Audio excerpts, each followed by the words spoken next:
While we wait, let's learn more about Exeter TV. Exeter TV is the town's public and government access channels, available on Comcast channels 98 and 22. Channel 98 is your channel. If you have an idea for a program, want to host your own talk show, or submit a film, we're here to get your content on television. On Channel 22, we bring you live and replay coverage of government meetings and other town updates. A third channel, Blue Hawk Media, is operated by SAU 16 and can be found on Channel 13, with all your school sports, events, and meetings.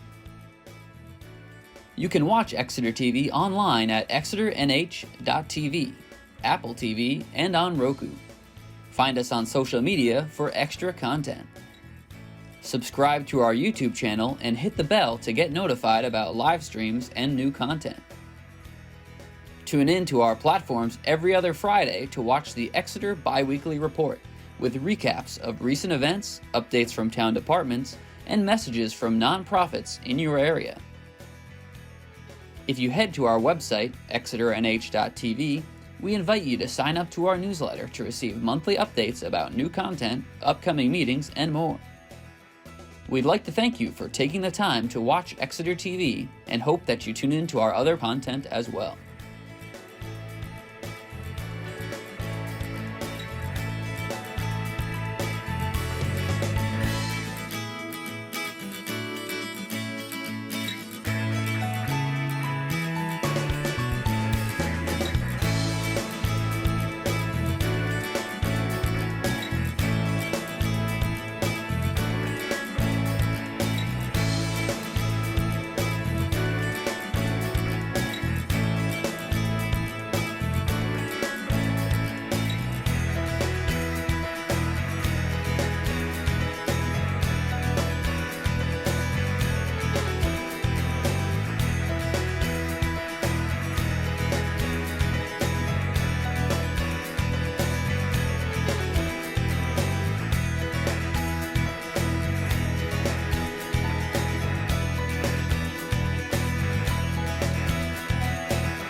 Thank you for tuning in to Exeter TV. The meeting will be starting shortly. While we wait, let's learn more about Exeter TV. Exeter TV is the town's public and government access channels, available on Comcast channels 98 and 22. Channel 98 is your channel. If you have an idea for a program, want to host your own talk show, or submit a film, we're here to get your content on television. On Channel 22, we bring you live and replay coverage of government meetings and other town updates. A third channel, Blue Hawk Media, is operated by SAU 16 and can be found on Channel 13, with all your school sports, events, and meetings. You can watch Exeter TV online at exeternh.tv, Apple TV, and on Roku. Find us on social media for extra content. Subscribe to our YouTube channel and hit the bell to get notified about live streams and new content. Tune in to our platforms every other Friday to watch the Exeter Biweekly Report, with recaps of recent events, updates from town departments, and messages from nonprofits in your area. If you head to our website, exeternh.tv, we invite you to sign up to our newsletter to receive monthly updates about new content, upcoming meetings, and more. We'd like to thank you for taking the time to watch Exeter TV and hope that you tune in to our other content as well.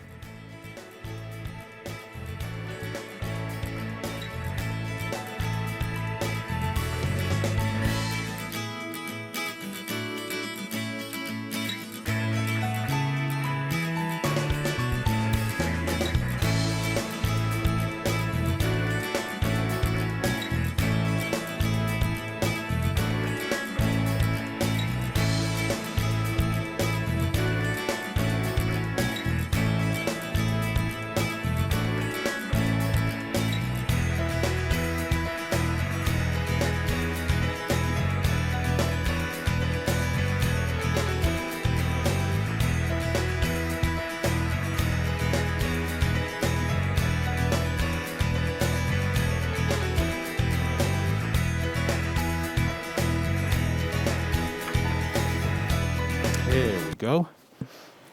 Good evening, everybody. As the hour is 6:40 p.m. as posted on the agenda, we will call the meeting to order.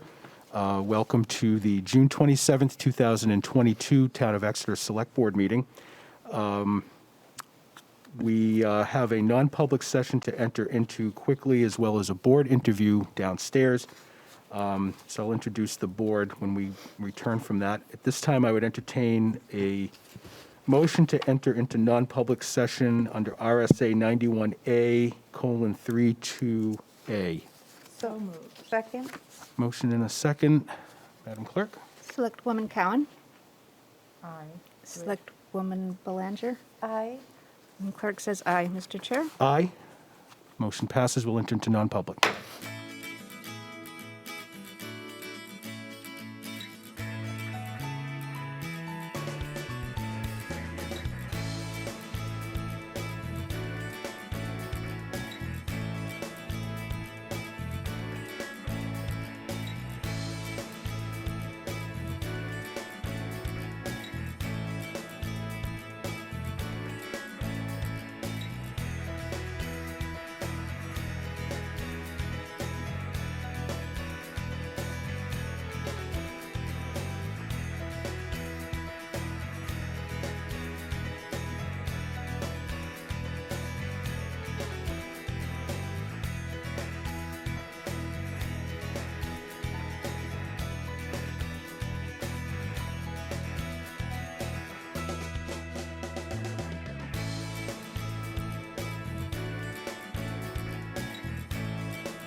Okay, good evening again to everybody. Good evening to my colleagues on the board, respective town staff, those in attendance this evening, those watching from home, and welcome to the Town of Exeter Select Board regular meeting of June 27th, 2022.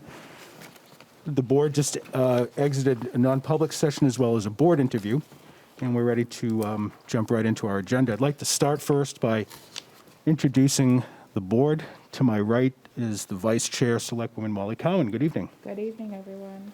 And to my left, the Clerk, Selectwoman Julie Gilman. Good evening. Good evening, everyone. Selectwoman Nancy Belanger. Good evening. Good evening, everyone. And next to Nancy on the left is our Town Manager, Mr. Russ Dean. Good evening. Good evening. Our Recording Secretary, Joanna Bartel. Good evening. I'm Nico Papakostendis. We are a four-person board this evening. Selectwoman Roundtree Olaf had a conflict. So we'll jump right into public comment.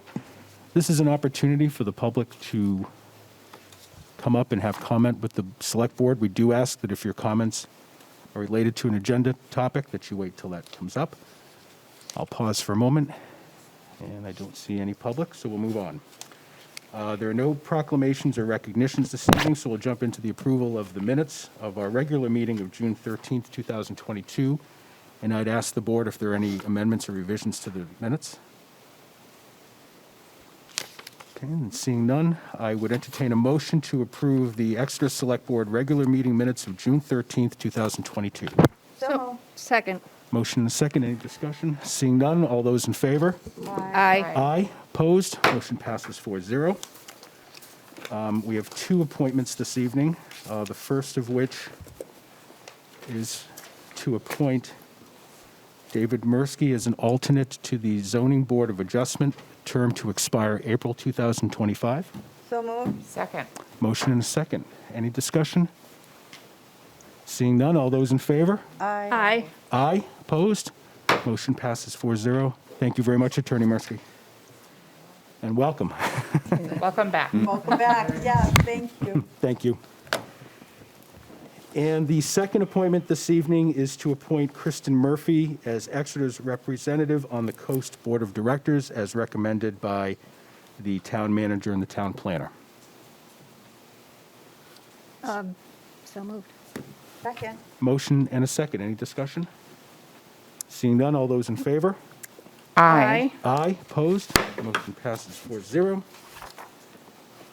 Okay. Our first discussion item this evening is a quarterly financial report for the Q4 of 2021. We have our new finance director making his debut, Mr. Corey Stevens. Welcome, Corey. Good evening, everyone. Give me a second to get organized here. Hopefully you can hear me. Sure.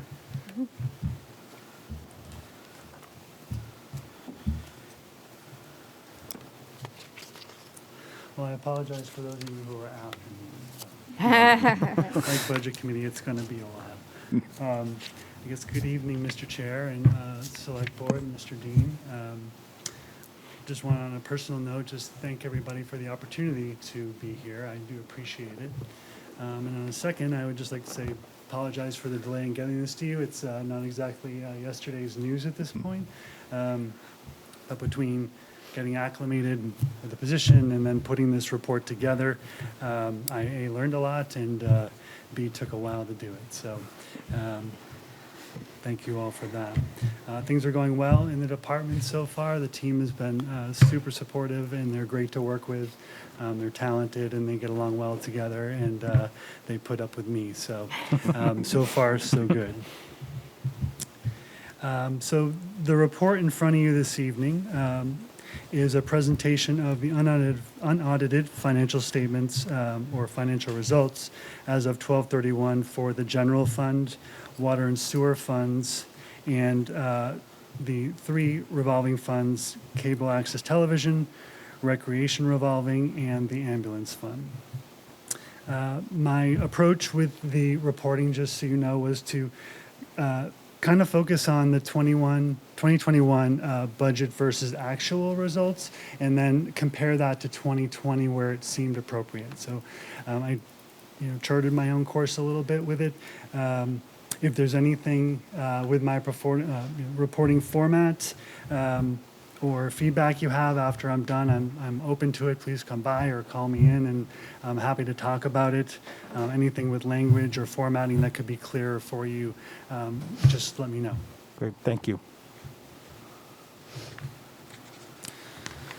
So we'll hop into the general fund.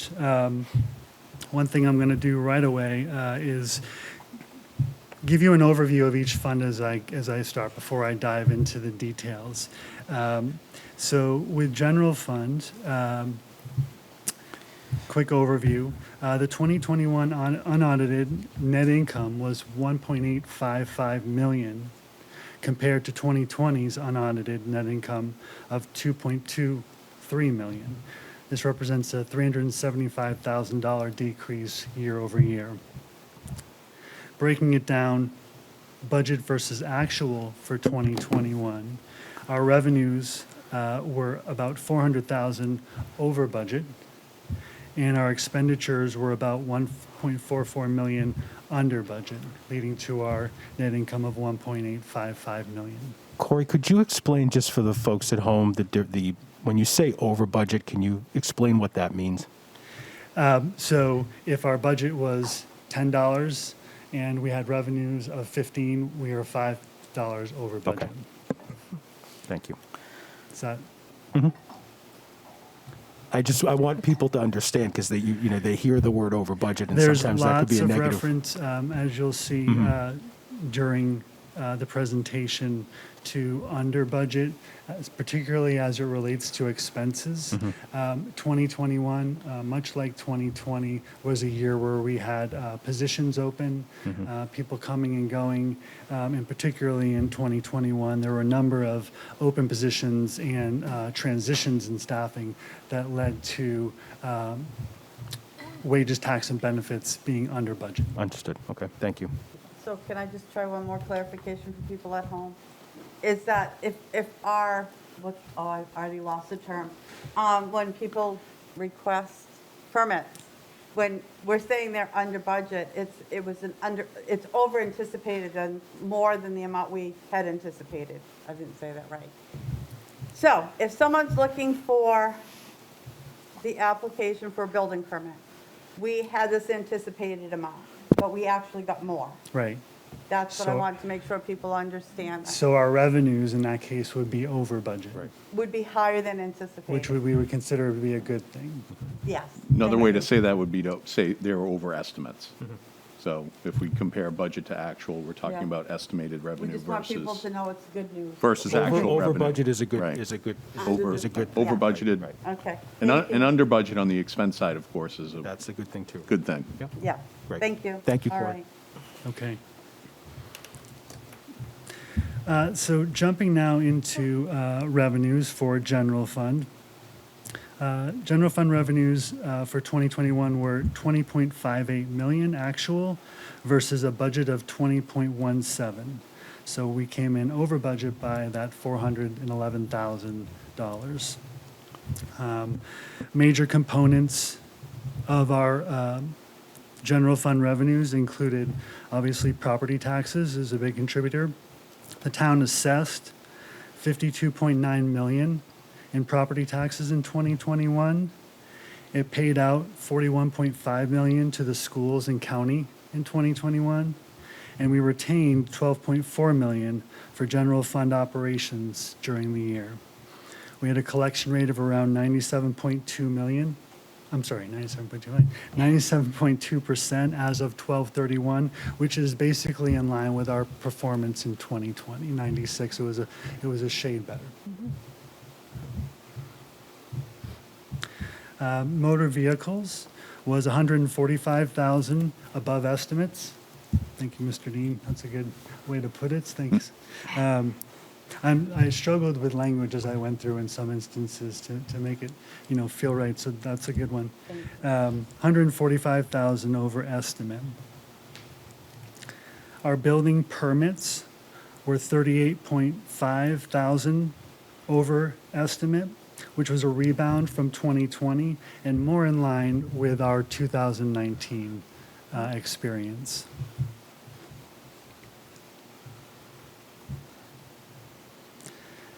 Meals and rooms tax was 1.126 million in 2021, which was 347,000 over 2020. In 2021, the state increased the portion of meals and rooms tax that it distributed back to governments, local governments, during the year.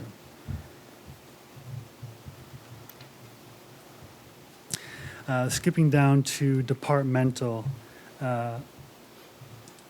income from departments was 101,000 over estimate, resulting from insurance premium returns of about 114,000, combined with blue bag sales of 37,000 over estimates. That was offset by fire department revenue under budget by 35,000 and planning revenue under by 11,000. And on the fire department revenue being under by 35,000, that related to time we didn't need to spend, or revenues we didn't receive related to collecting fees on the master box alarm monitoring. So the board remembers too, we got out of that business? Yes. That was something that was a conscious decision.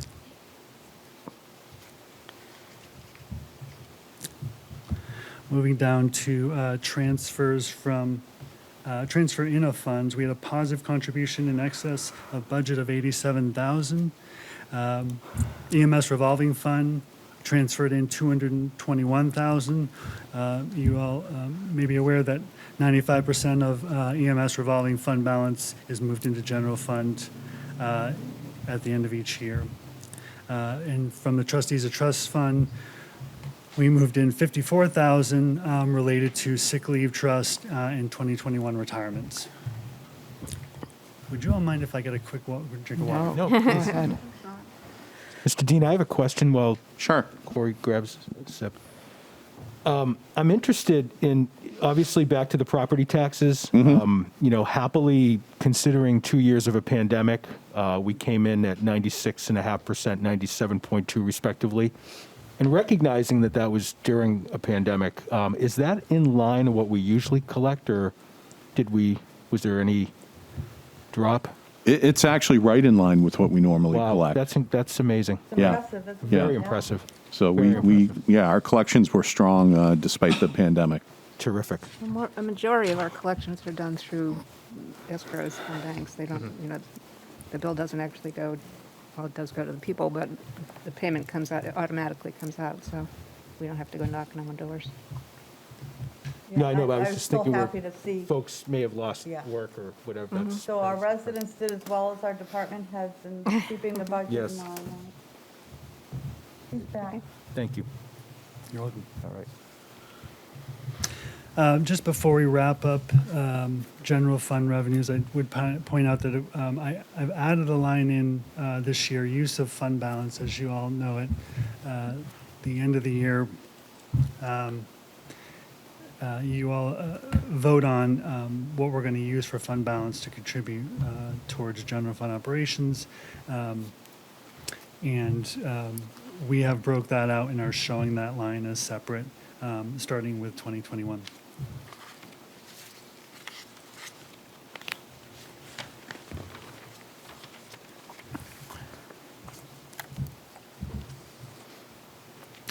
Any questions on revenues besides? Questions for Corey? No? Great. Thank you. Everyone happy so far? Yes.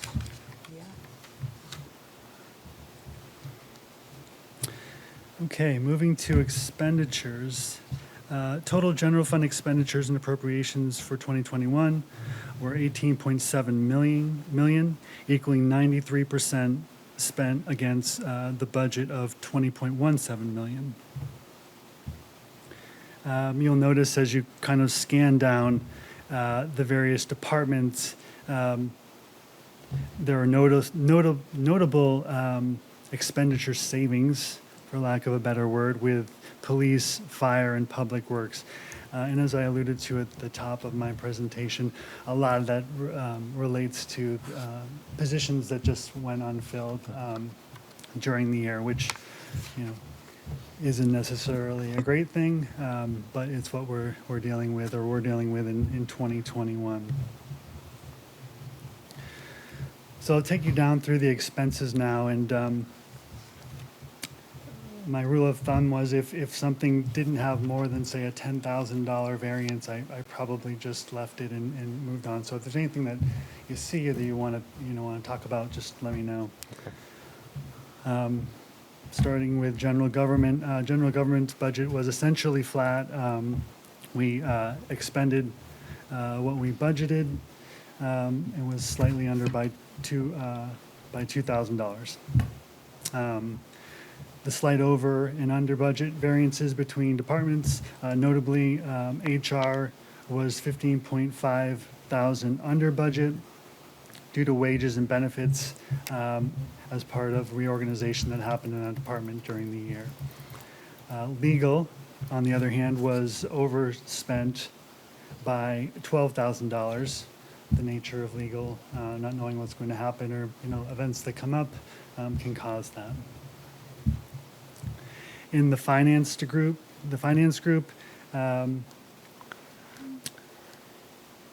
we were 25,000 underspent, representing 97% of the budget. In finance, benefits and retirement were underspent by $9,000. Audit fees were underspent because we didn't need a single audit in 2021 by $7,000. And our education and training budget went underspent by $3.4 thousand. Also in the finance group is IT. IT wages and benefits were underspent by $29,000 due to new hiring and the circumstances around that during 2021. Contract services were underspent by $8.5 thousand. That was offset, or those two were offset by internet services, which were overspent by $9.7 thousand, and network supplies, which were overspent by $19,000. So overall, finance contributed back to fund balance $25,000. In the planning and building department, we were 88% spent on budget with a surplus of $67,000. In planning, part-time wages were underspent by $18.7 thousand. Part-time staff in the department just ended up working fewer hours than was budgeted for in 2021. Also underspent was the studies line, and that just related to the timing of spending on a rezoning study. Didn't go off in 2021, ended up happening some point in 2022. In inspections, there was a vacant position which led to savings of $39,000 during the year.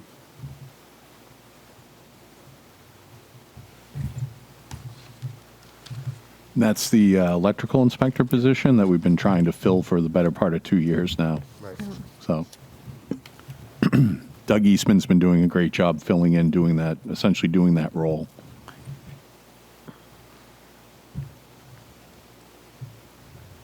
Okay.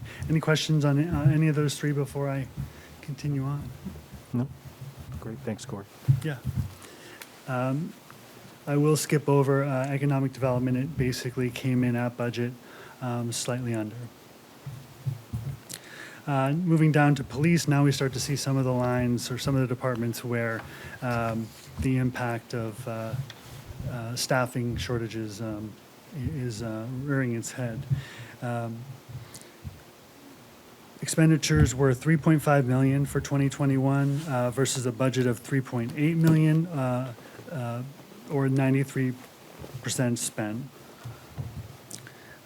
Nothing notable in the administration division.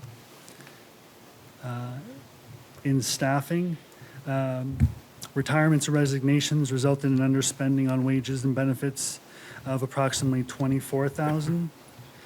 Also, there was a reduction in prosecuting services, less court time, and more use of in-house staff resulted in savings of $11,000. The patrol division also had staff openings. These staff openings led to underspending in wages, tax, and benefits of $190,000. There was one patrol position that was unfilled from January through August, and another remained open the entire year. In addition, the animal control officer position went unfilled in 2021. So all that led to the savings of $190,000 for 2021. There was also some slight savings in fuel, on the fuel line of $13,000. Dispatch had actual spending of $348,000, representing 92% of the 2021 budget. There was also an open position in dispatch from March through December. Savings there were $28,000. So all told, that leads to the $278,000 savings or underspending in police.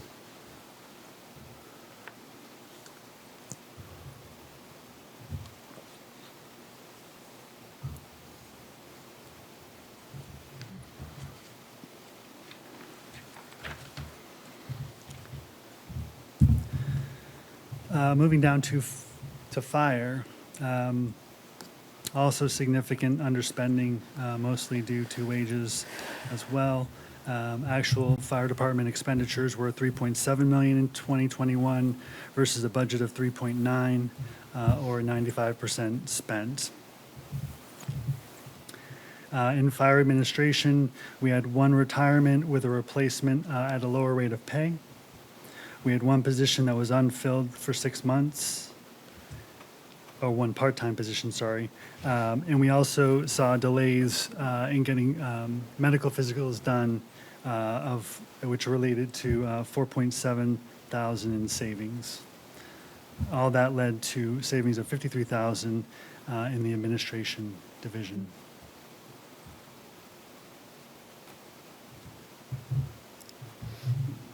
In fire suppression, we had actual spending of $2.86 million, which was 96% of budget spent.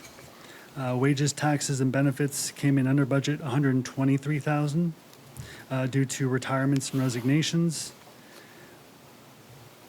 And I mentioned the decommissioning of the fire alarm boxes. That also led to underspending of overtime as well.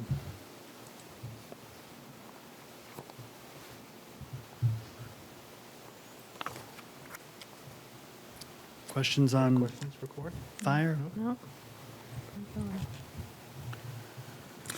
DPW. Jen, do you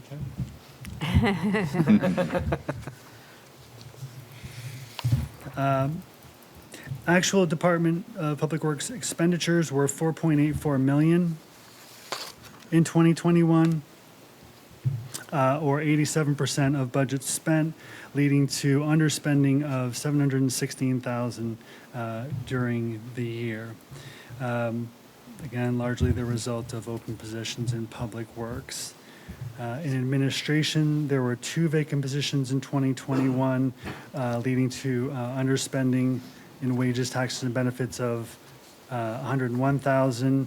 Other categories within administration led to savings of $6,000.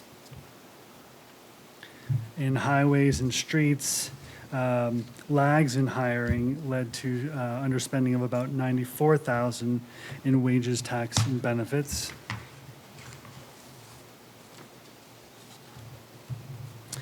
Timing related to getting paving projects underway led to savings of about $33,000 during 2021. And our tree maintenance line was underspent by $11,000. Snow removal had actual spending of $250,000, representing 83% of the 2021 budget. About $50,000 underspent on the line. As we all know, snow is just as variable as, I guess, legal expenses so far.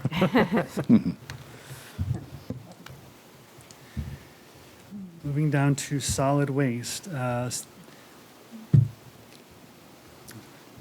Actual spending of $1.17 million, or 85% of the 2021 budget. Solid waste disposal collections were $933,000 for the year, or $96,000 underspent. Recycling costs dropped from the beginning of the year to the end, which is a large contributor to those savings. DPW took advantage of some pricing on blue bags at the end of the year, which saved them another $18,000. Landfill monitoring was $83,000 under budget. However, there was about $60,000 in encumbrances for landfill monitoring at year end.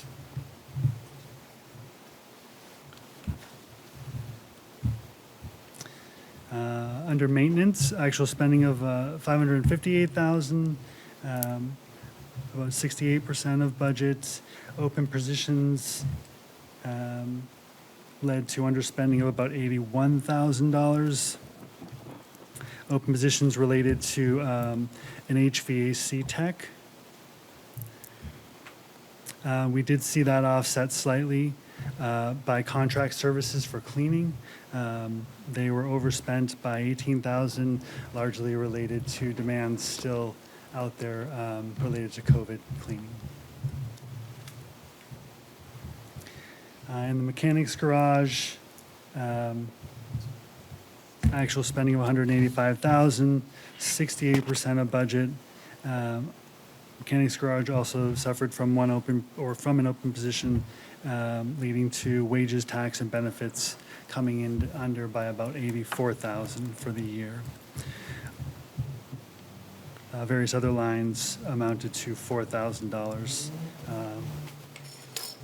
being underspent.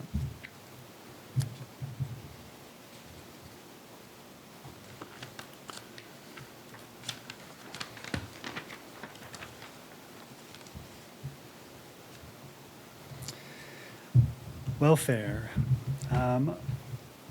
Welfare had spending of $96,000 during the year, which was $22,000 over budget, or 131% of budget.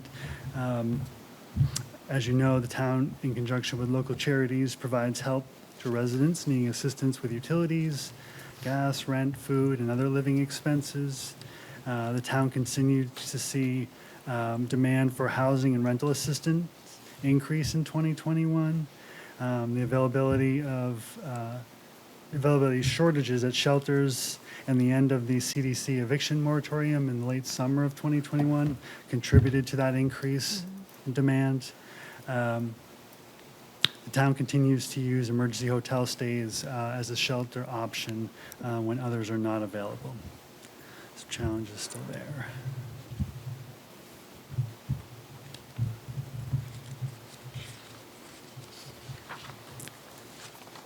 Going to move down to Parks and Recreation.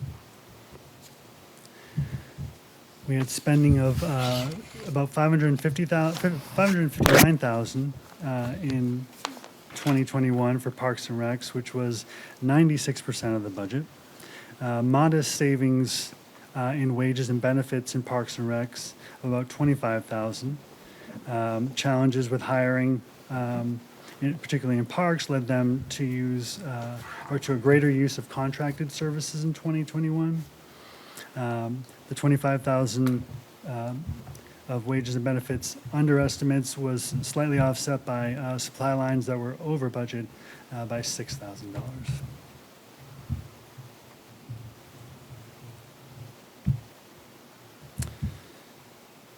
Debt service.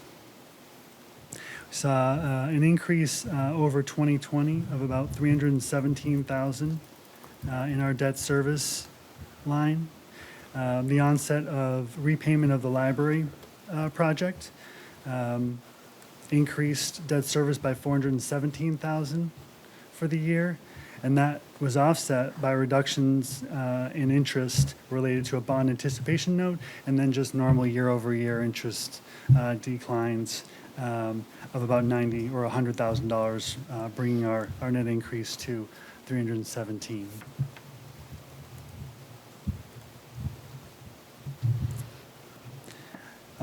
Capital outlay. Our capital outlay was underspent by $104,000. This related primarily to, almost entirely to, a delay in purchasing 2 new cruisers for the police department. $96,000 was encumbered at year end for those purchases.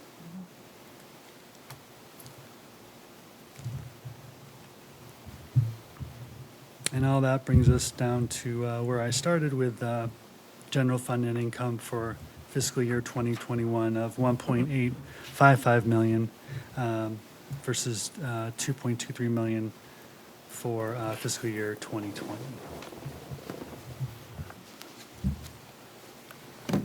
You'll notice below on page 2 of the financial statements, if you were to look, we show amounts voted from fund balance.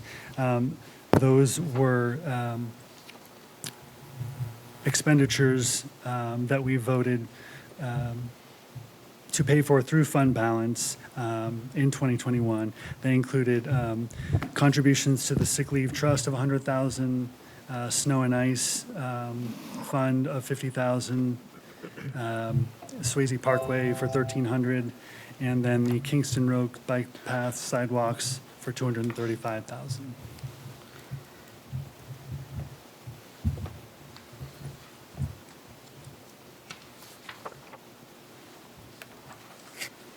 Okay, and I'll take it, no questions on general fund? I have one, but it's for Mr. Dean. Okay. So I understand the increase in the welfare spending, particularly with what we've had to deal with the last 2 years. So that I understand that, being overspent by 31%.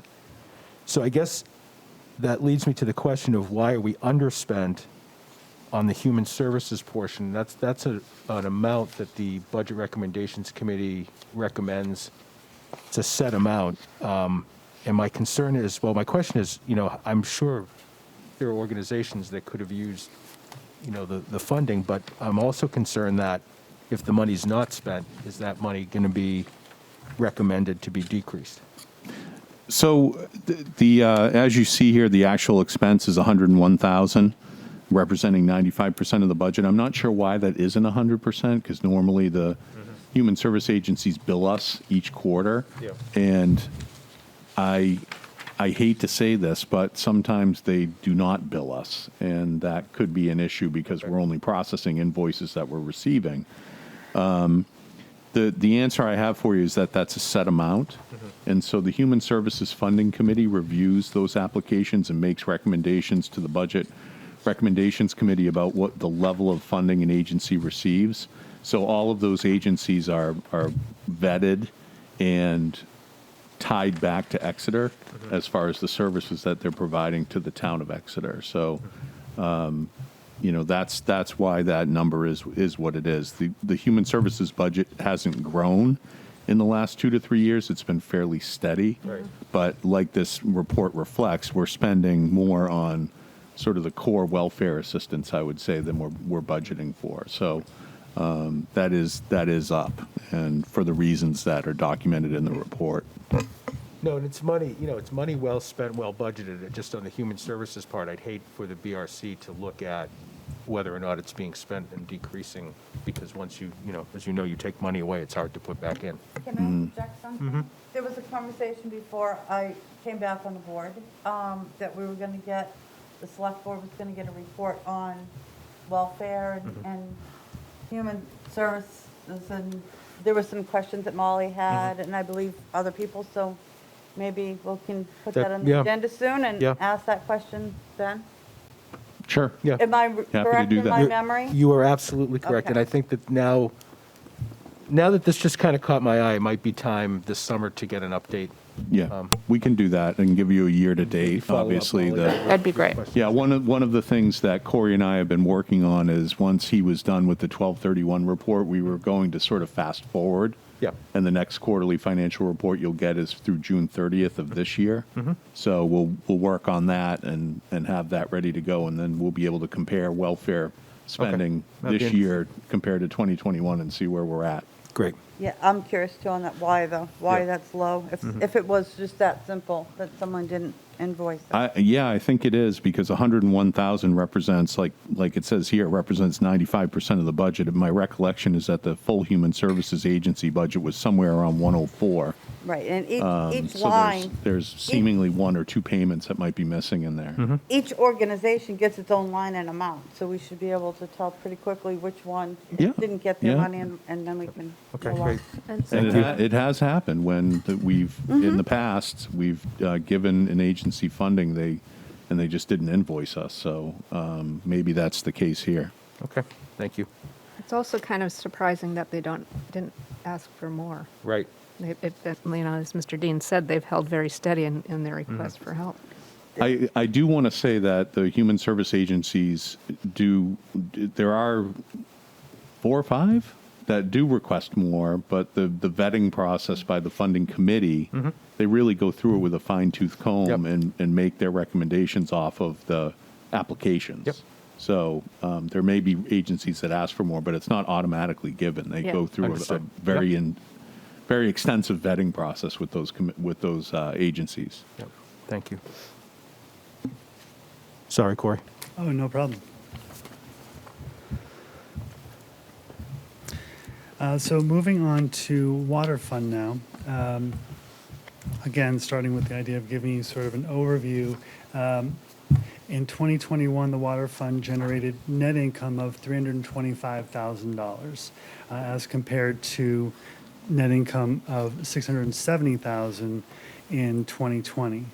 I think it is worth noting that the impact of appropriations from Warren has had on the 2 years. So if you were to flip to the actual income, the budget versus actual report, you'd see in 2020, there was appropriations from warrants of $200,000 that contributed to revenue in the fund, but actually didn't get spent. Fast forward to 2021, we have no appropriations from warrants, but we're starting to spend that $200,000 to the tune of about $58,000. So it's helped 2020 and it's impacted 2021. So there's some insight into the comparative results between the 2 years.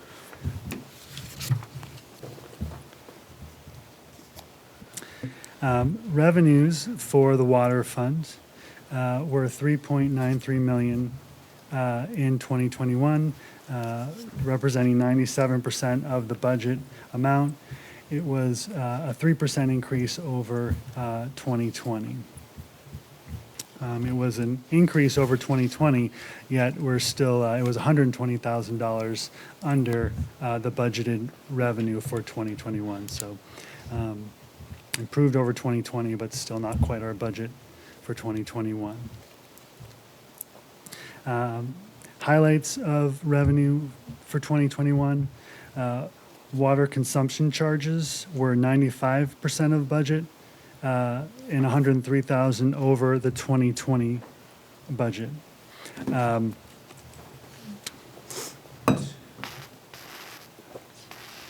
And with our consumption charges, I wanted to note that in July of 2021, as you were all probably aware, we had an 11.2% increase in rates. Water service charges, 631,000 collected, representing 105% of the FY21 budget, and an increase of 22,000 over FY22. The charge rate, there was an increase in the charge rate by $1 per meter as part of the July 2021 increase.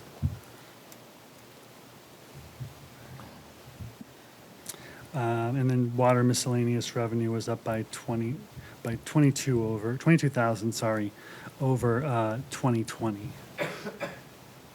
This was due to a one-time insurance reimbursement.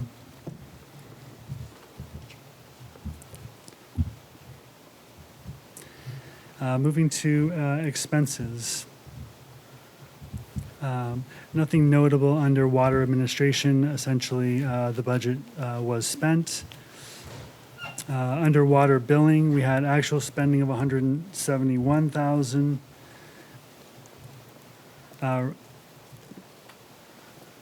Notable, I felt, was some variances within the budget.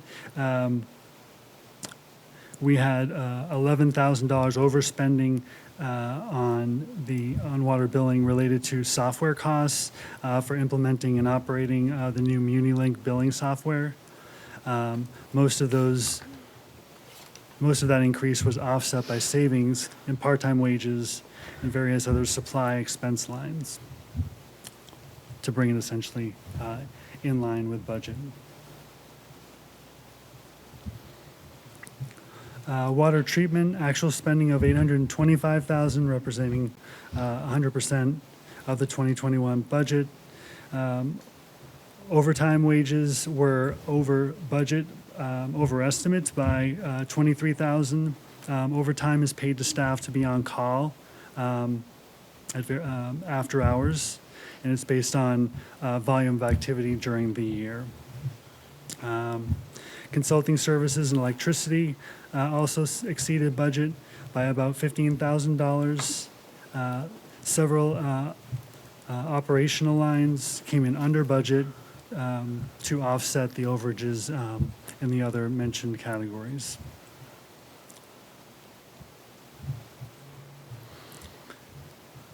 Our water fund debt service notable there was that we started paying on groundwater source bond, which added $110,000, which was offset by decreases in interest year over year.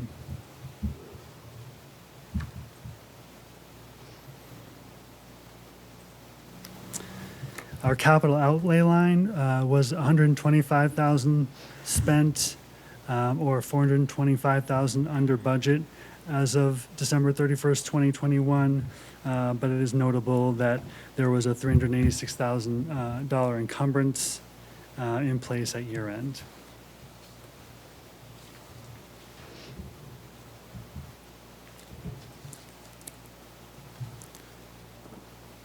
Any questions on water fund?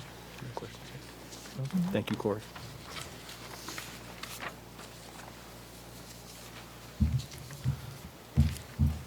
Okay.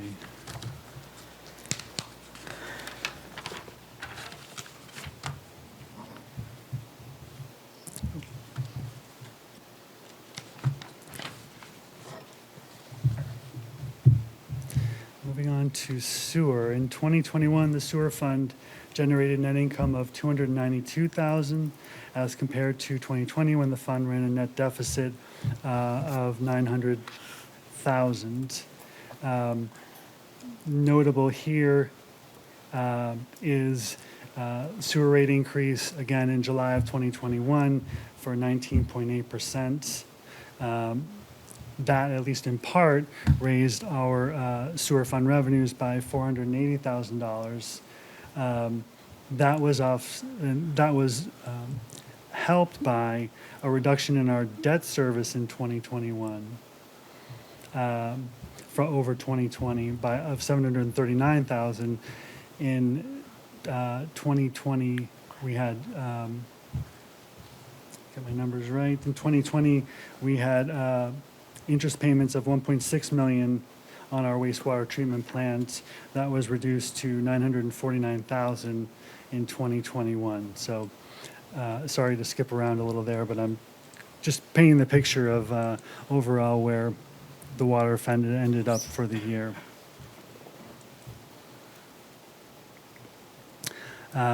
So within revenues, revenues were $6.89 million actual, which was a 10% increase over 2020. Revenues were 98% of budget for 2021, or 116,000 under estimate. Making up those numbers, our sewer usage charges were 5.8 million, or 93% of budget. They were 405,000, sorry, under estimate. As I mentioned, they were an increase of 480,000 over 2020 actuals, mostly due to the increase in sewer rates in 2021. Sewer septage fees, we had 242,000 collected, or 162% of the budget for 2021.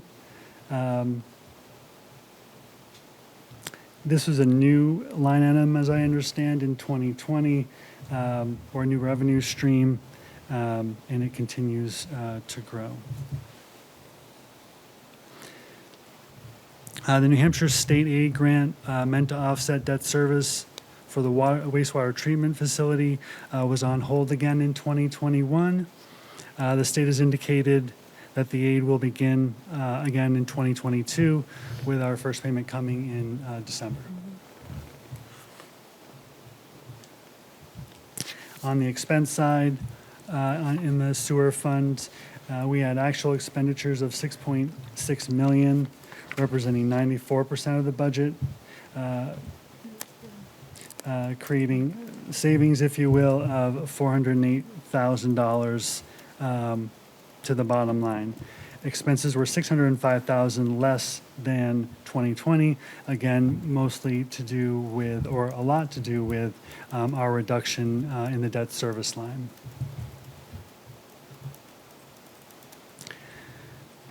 Sewer billing, similar to water billing, came in at budget.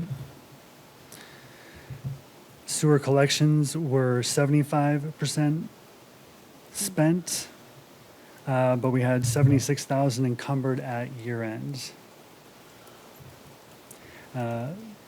Same as the water, we had 2 employees who departed in 2021, whose positions were not filled as of the end of the year. Some sharing of resources there.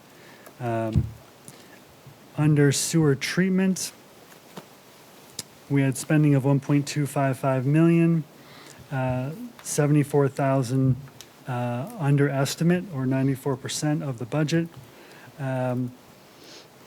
Savings in our treatment process and utilities combined for underestimate of about $81,000.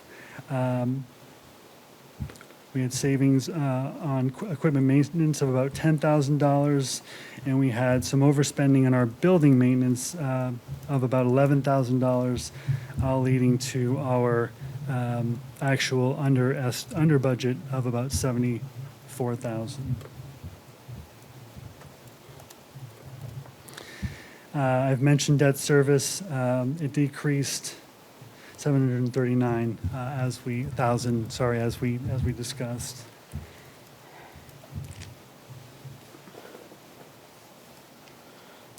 Our capital outlay line was 45% spent, or $96,000,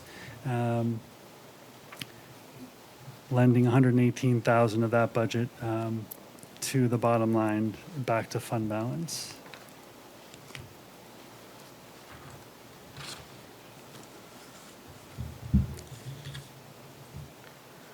Questions on sewer? Any questions on sewer? No? Okay. Thank you, Corey.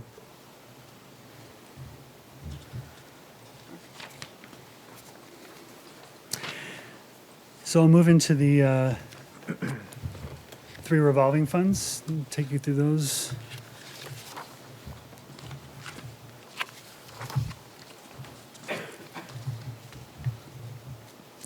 Starting with cable access revolving fund.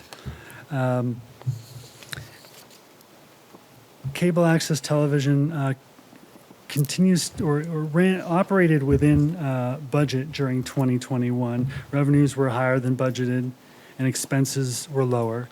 But the department continues to run an overall net deficit position. The deficit of $12,000 for 2021 was roughly in line with the results from 2020. So while we're doing all we can with, within the budget, it's still running at a deficit. Franchise fees were $148,000 for 2021, and we're 8% over the budgeted amount of $137,000 for the year.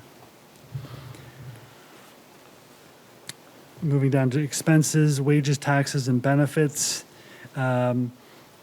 were $118,000. They were 93% of the budget for this category. Part-time wages were $13,000 under budget. Less event coverage during 2021 due to COVID and a general lack of availability of staff to work part-time hours led to this line coming in under estimate. General expenses were $42,000 for the year, representing 56% of the 2021 budget.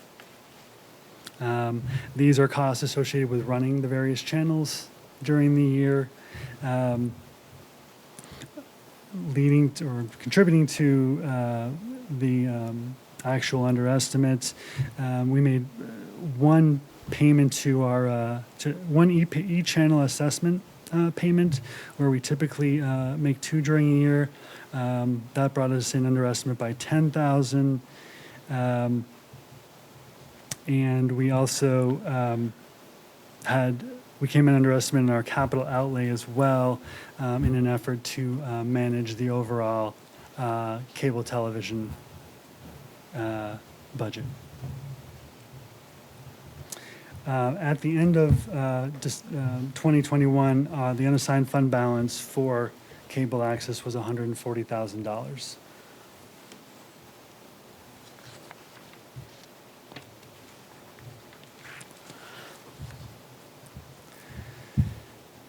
Rec revolving funds.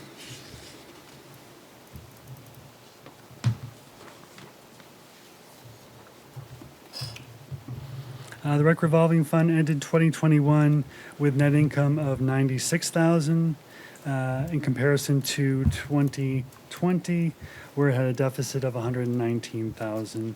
2021 was happily a recovery year, or a recovering year for the rec department. So you'll notice that many revenue lines came in below estimate. As a result, programming didn't quite come back as robust as maybe we had hoped, and things are still rebuilding. Rec revolving revenues for 2021 were $509,000 compared to $121,000 in FY20. Program fees, or programming revenue, was $490,000 in FY21, representing 84% of the programming revenue budget. This was a marked improvement over FY 2020, when program revenues were $95,000.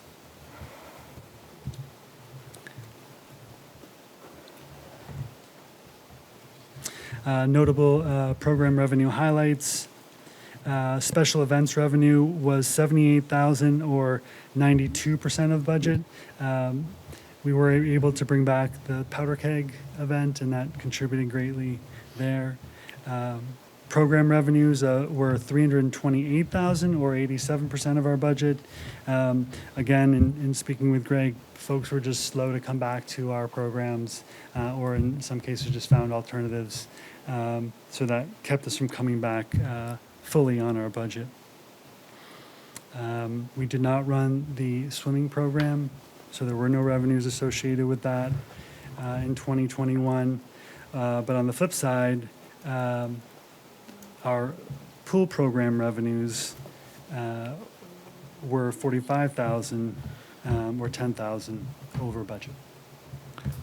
And Corey, I think it's good point to, good place to note that my understanding is the summer camp is at capacity this year, and also the swimming lessons have resumed, and I know there's a waiting list, so presumably those are at capacity. So it looks like maybe those programs are getting more back to normal.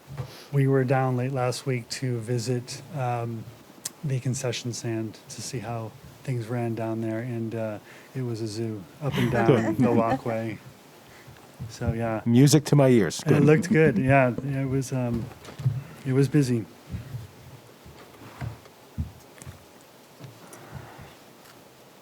On the expense side with the rec revolving, broken out into two categories: wages, taxes, and benefits, and then general expenses. Wages were 150,000 in 2021, representing 63% of the budget. Again, we mentioned slow recovery, not needing as many individuals for programs around pools. General expenses were 249,000, or 91% of budget. General expenses support all of the rec programming and events that the rec puts on.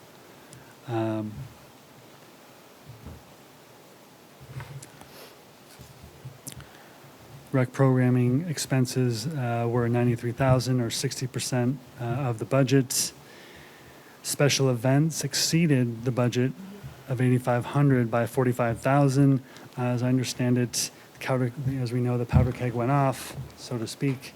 But there wasn't necessarily, we didn't necessarily budget for it. So good that the event got to go off. Software expenses exceeded budget by 11,000, related to a new software that was implemented to assist with participant registration information.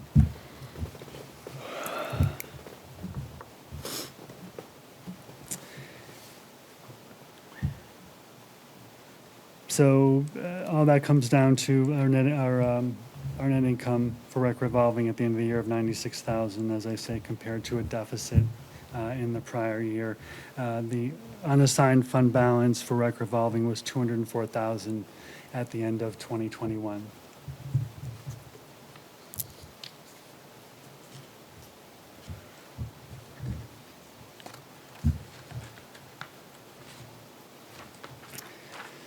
Finally, we have the EMS revolving funds. EMS revolving fund had net income of 178,000 for 2021 versus 160,000 in 2020. From a revenue perspective, this was a rebound year for EMS as well, as I understand. Our transport revenue was 540,000 in 2021 versus 480,000 in 2020, $60,000 increase, or 13%. In 2020, as I understand, they just, calls did drop off and that revenue stream diminished.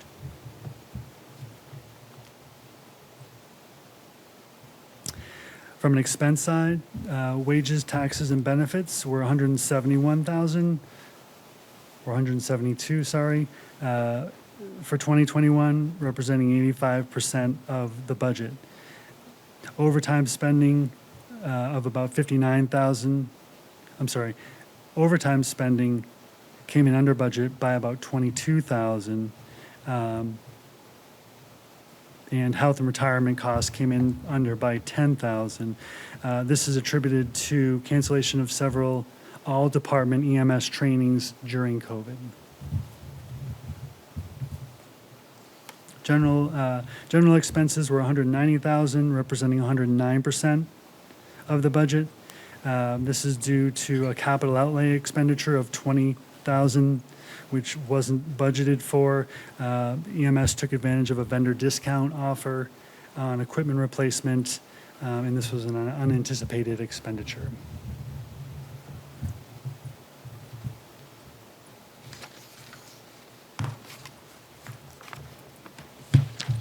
Sort of concludes the presentation. Excellent. Any questions for Mr. Stevens? I had one, but it's not really. I think the budget process will vet it out with the software numbers that a few departments had an increase in software. But I'll wait through the budget process because the subcommittee reports will answer those questions.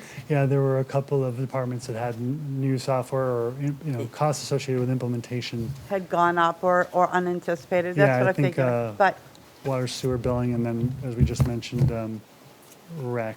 yeah. Yeah. Yeah, and that was one of the ones that really jumped out at me. But as anyone at home knows, our vetting process is really good through our budget process, so that will come out.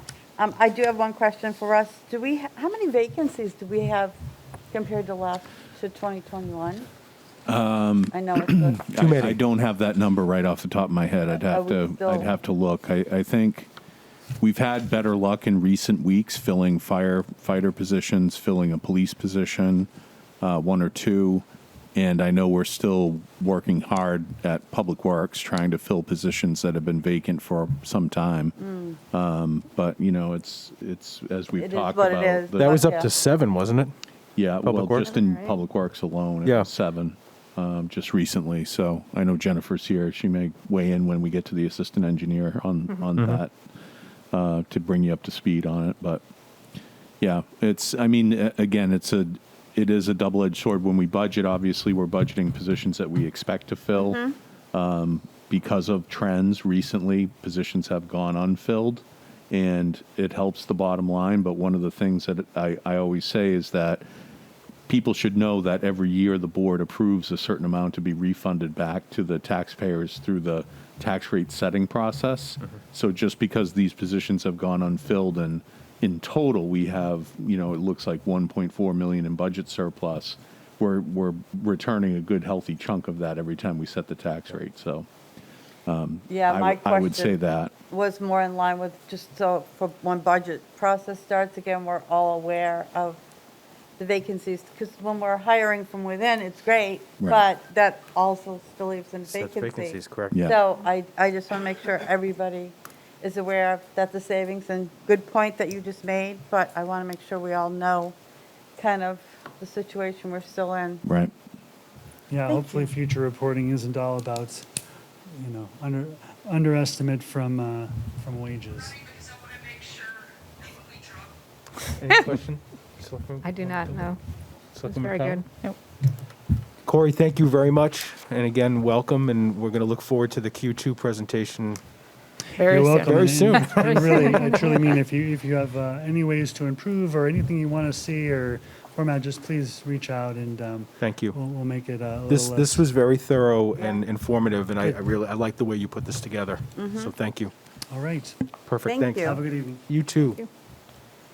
Okay. We have next on the agenda, request for assistant engineer reclassification. We have our Public Works Director, Jennifer Perry, with us this evening. Hi, Jennifer. Good evening, everybody. Jennifer Perry, Public Works Director, and directly related to Finance Director Corey Stevens' report. You're going to say you were. Yes, Public Works currently has 8 vacancies and 2 pending retirements. So we're in a very tough place.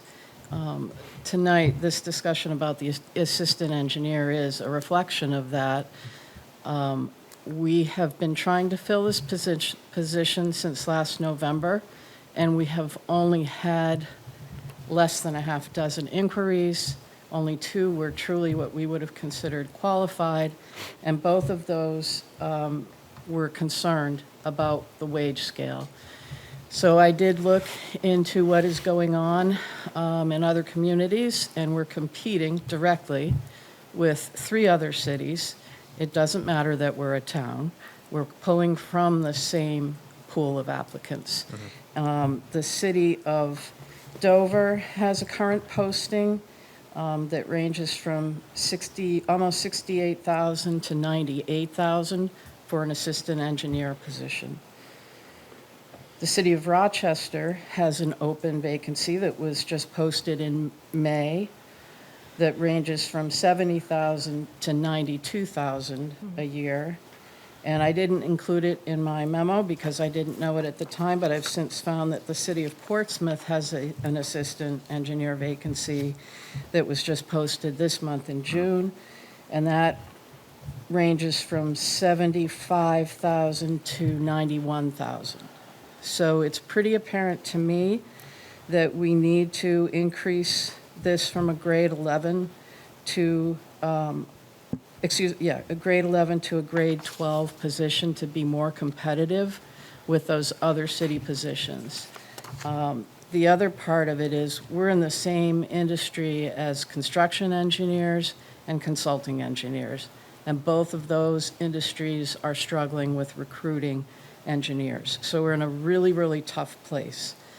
And unfortunately for us, there are only so many of us in the department that are doing this work, and it's really becoming overwhelming. And we have a lot of projects that are pending, we have a lot of funding opportunity, and none of that can be pushed forward if we don't have this position filled. I shouldn't say none, but we have a significant backlog that we're creating right now. So I'm pleading with you to make the case for increasing this position to a grade 12 with the July wages, which are reflected in the packet that will take place after July 1st. That would bring this up to 68,700 on the minimum to a maximum of 94,700, which I think is much more in line with what we're competing with against the other cities. Well, Jennifer, you've made, a pretty compelling argument once again, and I think this is a chronic problem that's not exclusive to the town of Exeter and not exclusive to the state of New Hampshire. And I think that if we're competing for the same small pool of talented individuals with other communities, whether they be towns or cities, I think we need to be obviously in a position where we can compete. Folks are leaving for the private sector. They're getting higher paying jobs, and that's not changing, and the problem is becoming worse. I mean, to have 8 openings is a struggle for you all the way down the line to your department, and it leads to unnecessary stress, anxiety, overwork, potential for injuries, potential for more people to depart. So I think this is a problem that that the board needs to really seriously look at. Mm-hmm. Other thoughts? I have no questions. I completely understand, and thank you for your very thorough memo. No, my questions would be more with the union rather than with us, so. But I support this change. It is true that we just can't live in yesterday's wage world. No. And that was one of our objectives, is to go over this whole thing and bring it as closer to the private sector as possible, but keeping in mind that we can't pay as much. Right. Right.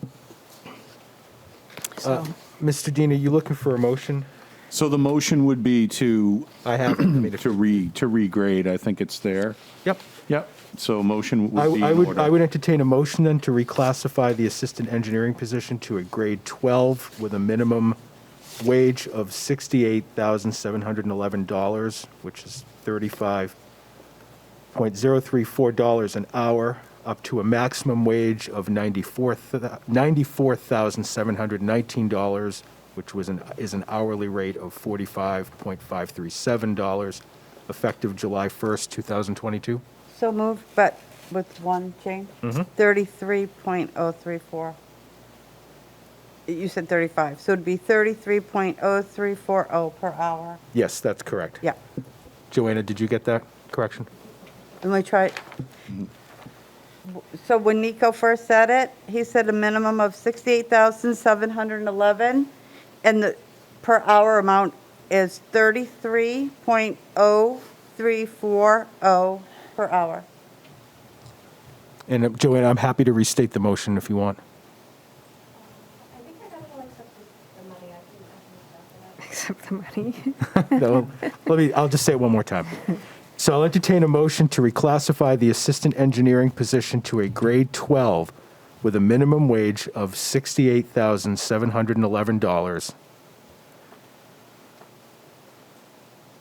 which is $33.0340 an hour, to a maximum wage of $94,719, which is an hourly rate of $45.537, effective July 1st, 2022. And I will move that. I'll second. There's a motion and a second. Any discussion? Seeing none, all those in favor? Aye. Aye. Opposed? Motion passes 4-0. Thank you very Jennifer, and Selectwoman Belanger, thank you for picking that up. You're welcome. Okay. Next, we have an update on our website and also a social media update, and I think we have Mr. Glowacki with us this evening.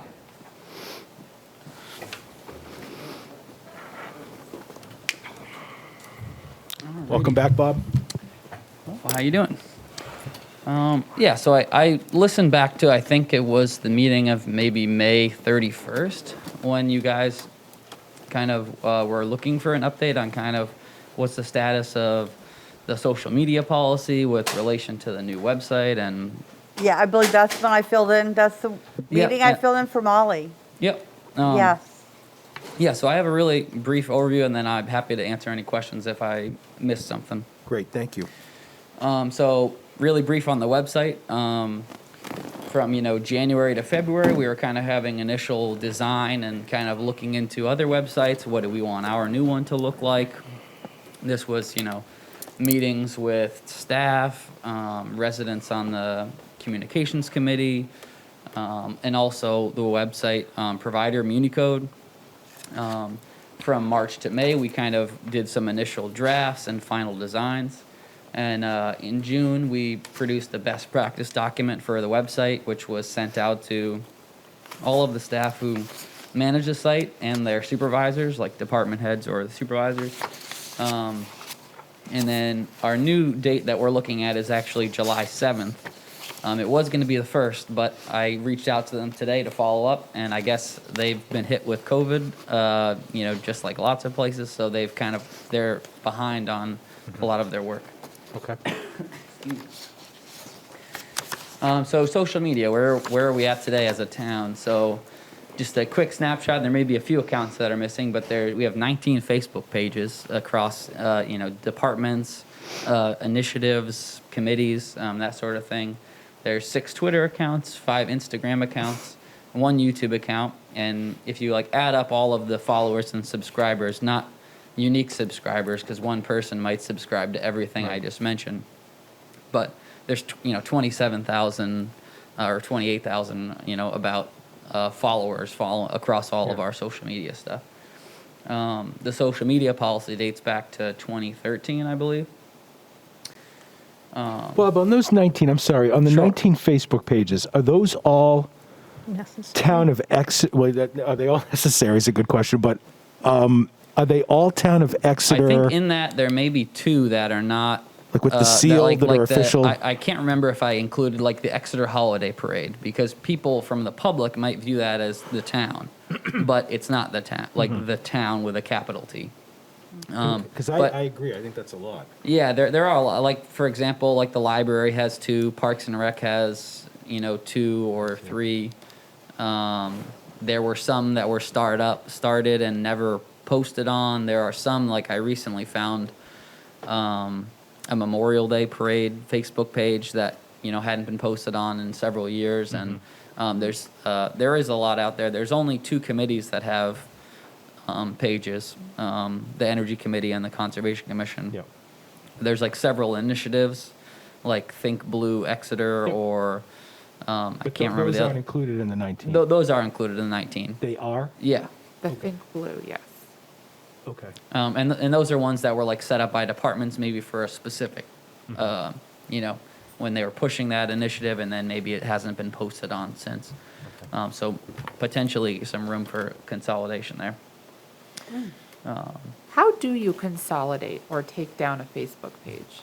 There's a bunch of different ways. I mean, you can either just leave it and it will just, be stagnant and people Yeah. still follow it, but you're not going to see any updates. You can unpublish a page. You can go further and actually delete it. There are some ways Facebook keeps changing everything, but there are ways to like take two pages and merge them. So like it will automatically bring followers from one to another and things like that. So there's a couple different ways to go about it, but the trickier thing is which ones would we want to consolidate and why, and is that actually best practice? So a little background on social media policy. Some of you guys might know this better than me, having served on the board for a couple of years, but I believe the current policy is from 2013 that's in effect now, and there was discussions and some revisions proposed in 2019. And I think I quoted the whole thing there. I'll just sum it up. It was just an additional bullet. That was the only change. And I believe this was the time the Sustainability Committee was looking for, looking to create a page, and it kind of brought up the question, how do we handle committees, commissions, and boards that want to have their own social media accounts? Because there wasn't anything in the policy really specifically addressing that.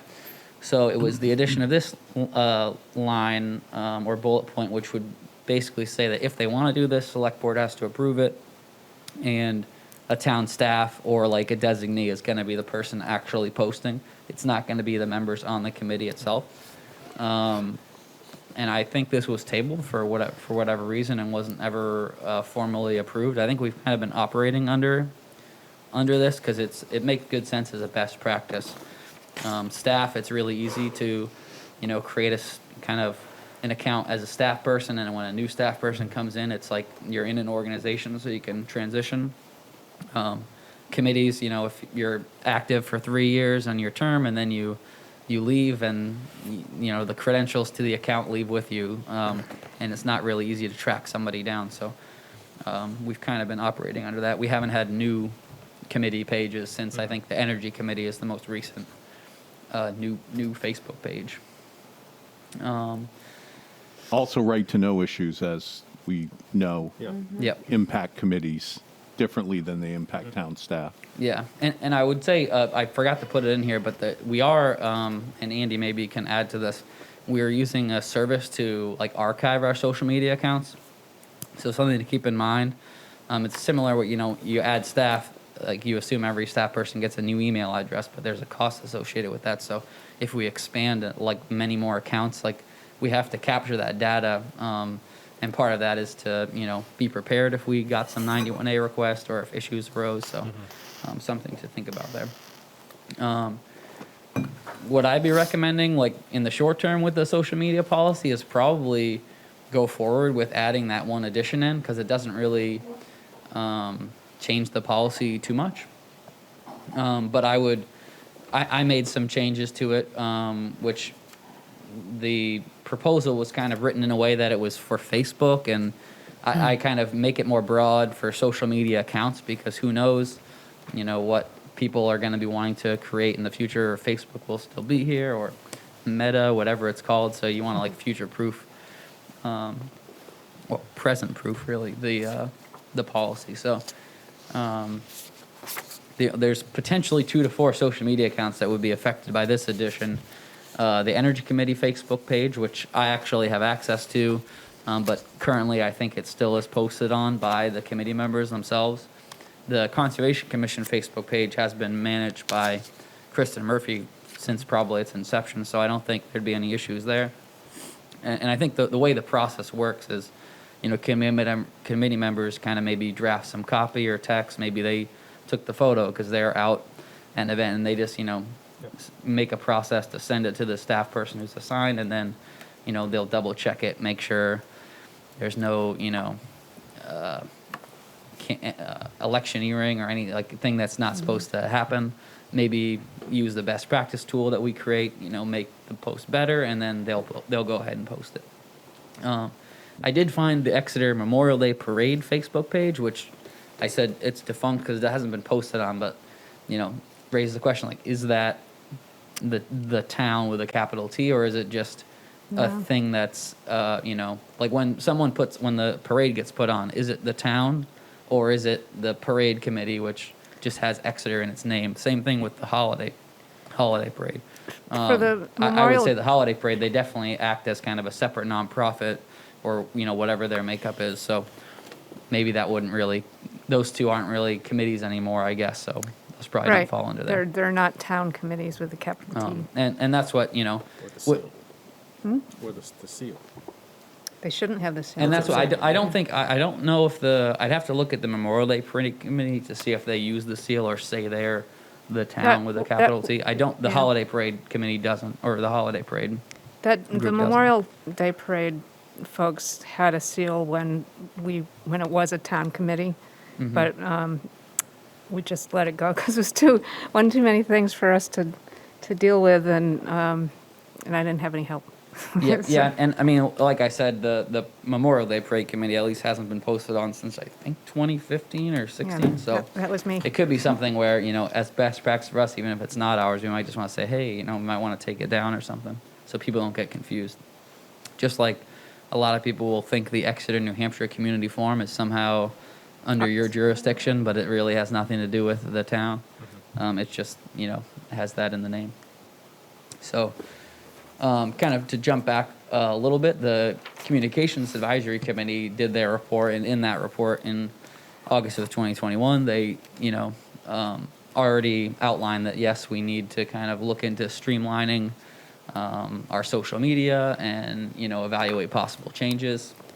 They said, yeah, we should probably look at the policy, make sure it's, they want to look at the policy in terms of ensuring that it's quality, timely information that's getting posted.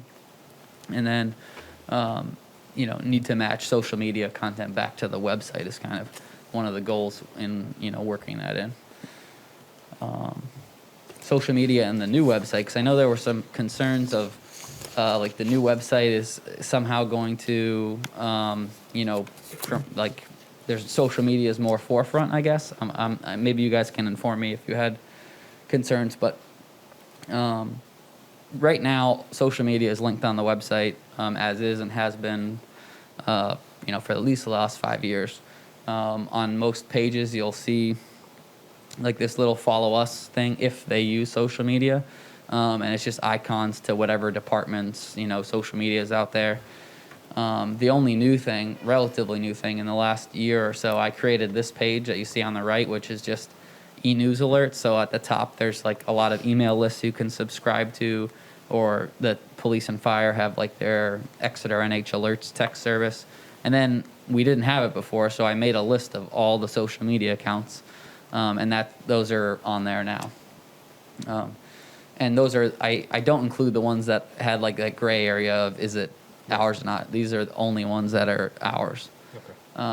And that's on there today. So it's not like something that's going to be on the new site. It's already there. So I don't think there'd be like a need to wait on releasing the new website until like social media is evaluated, because whether the website's published or not, like the social media still exists. And unless like you were thinking of taking that down, which would be like a near impossible task. The only new addition, which is going to kind of promote social media a little bit more, is on our website now, which I'll just, give me a second and I'll bring it up.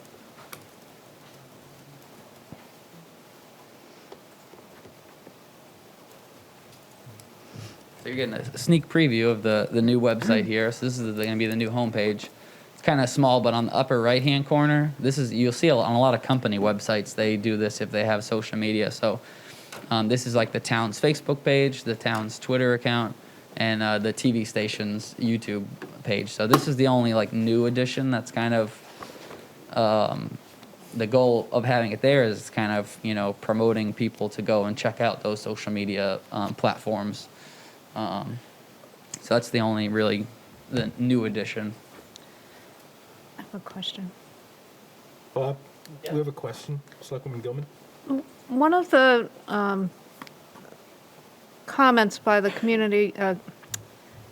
Communications Advisory Committee was that having that whole big space of the picture of the town of Exeter was a waste of space. So I was just wondering in that, Yeah, so I can go back. I'll pull that up again. because everybody's got an opinion about what they want to see first on a. Oh, yeah, for sure. on a page. So the new site is that our website before was static. This is actually scrolling. So this can be there or cannot be there. There's a lot more buttons, which were, previously Kinda hidden. kind of small buttons.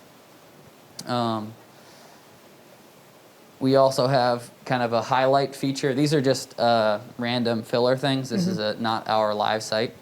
And then there's like a calendar we get a glance. So there's a lot more usability of the homepage than before, where it was kind of just a picture and some items there. No. Is there a problem with your laptop there, Nico? Yeah. No, we lost the Zoom link, and we have people that are on as attendees. Oh, Zoom dropped off there? Yeah, it did. The internet went out for a second. So let's say join. Oops. It might be still out, I actually. didn't mean to just to distract you, but we have people watching, so I guess I no don't worries. want to.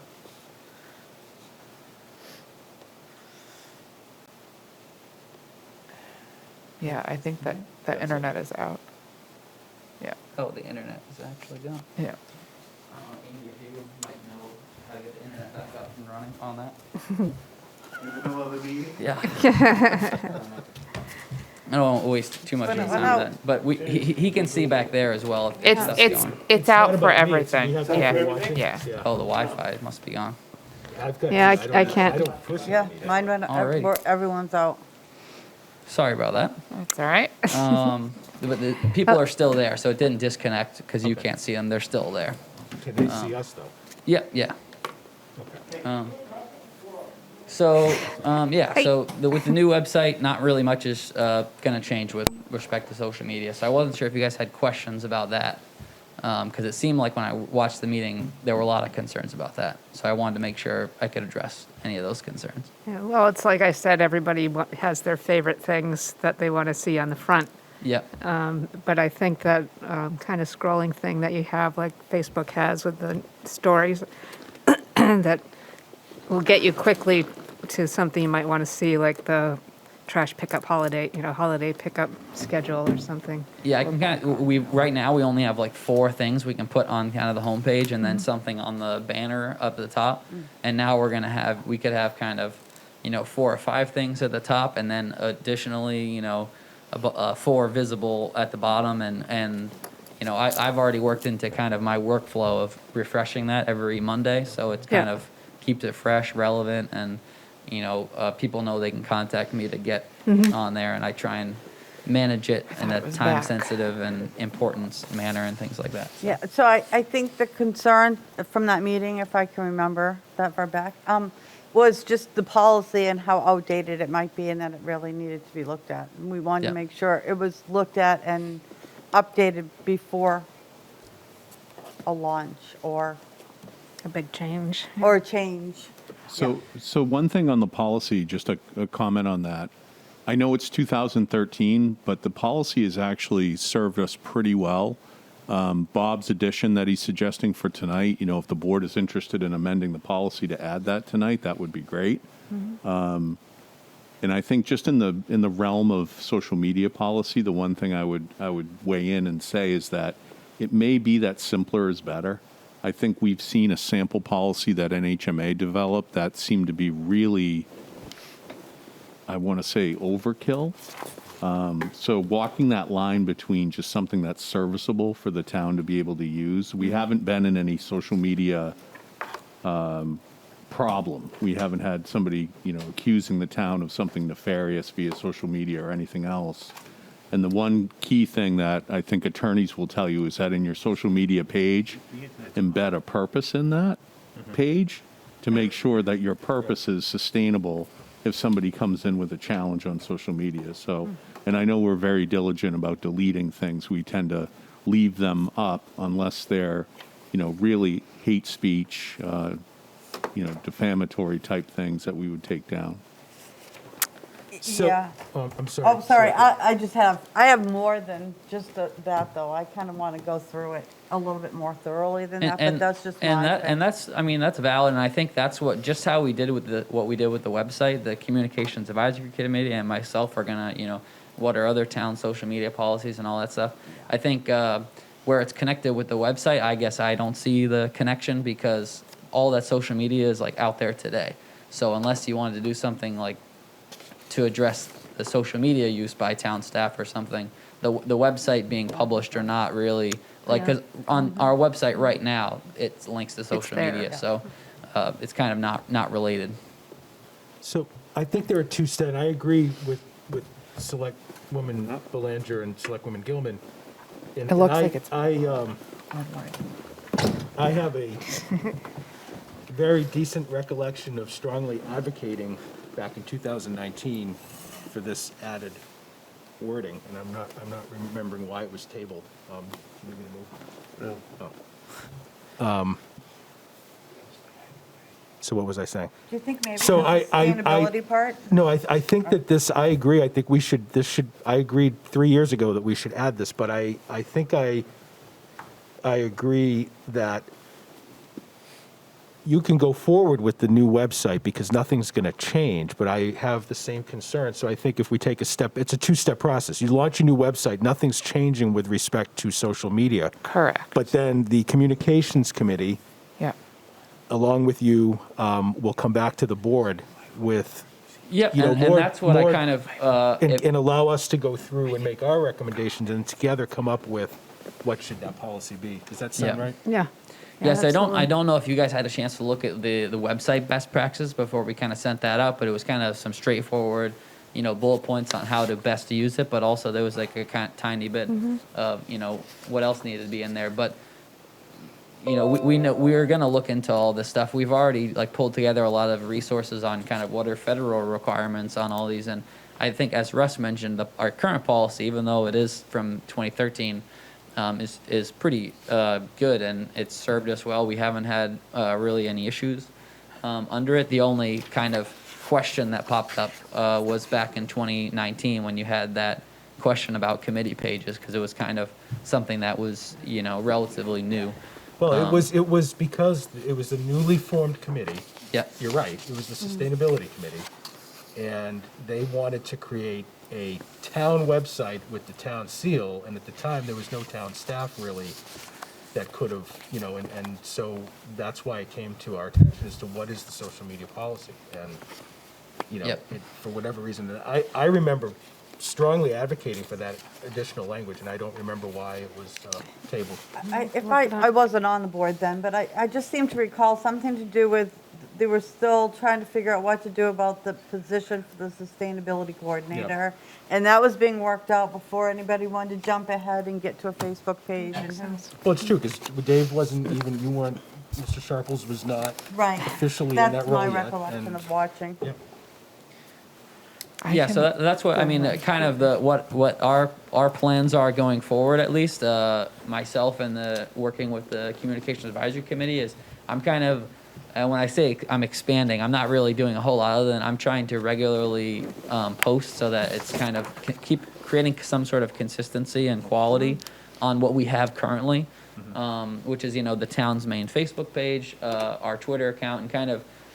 Like I mentioned, we're using those platforms to share from the website. I'll show you a diagram later, but really there's a lot of great stuff that gets posted on the website, whether it's, the Facilities Advisory Committee does some study with the planning department on the public safety complex, feasibility, all of this stuff. A lot of that stuff in previous years would get posted on the website and just doesn't go further than that. So I'm trying to, work on bringing some of that stuff through to some of our official town accounts. And as you guys mentioned, we're going to research and kind of develop a best practice document and, evaluate the social media policy in doing that as well. So we'll be looking at that with the group. They've kind of formed a little working group that's going to bounce ideas and research back with me. And I've already compiled like a big document with the links to other towns and, what are the ADA requirements for social media and those things. And a lot of things can be kind of addressed in best practices rather than policy, because it's just a matter of, letting people know how the best way to do things is rather than, putting it in kind of a rigid policy document necessarily. But yeah. So while Bob's multitasking, Selectwoman Oh, I'm sorry, Belanger? he just made me think of something, so I just want to throw it out there for future, when we bring this back up. If we don't note the best practice document in our policies and procedures, would that leave us vulnerable in some way if someone does something that they shouldn't, the culpability part of it? It's just a thought I had. No, I That's a good think it follows along the line of Mr. Dean's comment about, what did you say, not the reason, but the reason, the what's the word? Purpose for the website, I guess. The purpose for the Facebook page is Yeah, actually sorry. embedded into the page itself. Yeah, Right, So but that says what the purpose of the page is for, which is the latest, from the town. right? You could probably get an attorney to write a 20-page policy on social media. no, that's trying not where to- I'm asking to do. No, What I'm- because we overspent that. last year, so we'll Yeah, pass on right. that What one. I'm saying is I just want to make sure that we're okay with connecting so that if there's an issue, the town is covered. I don't want an Yeah. attorney to write 20 pages. And that's part of the something. purpose of the social media page that is embedded in the page, which relates back to our policy. So that's what we use currently to deal with those kinds of things. Yes, I just think it's good to note it in the policies and procedures. Yeah, I think that's one thing from the NHMA thing that I believe is probably in our policy. That kind of is, you should put a statement out there on what That says, what the "See?" purpose of the social media See is. that Yeah. document? And our policy does have that. Yeah. It says what the town's use of social media is trying to promote and Right. what it entails, and lists several things about it being a very positive thing and, trying to encourage communication that way. So is the board comfortable with launching the new website on July 7th, pending the COVID for the website people? I'm fine. And with then that. revisiting after the communications, and I'd love to hear Selectwoman Cowan's thoughts, since she's the rep to the committee. Yeah. Maybe have them come back with Mr. Glowacki with some recommendations for the board, is that?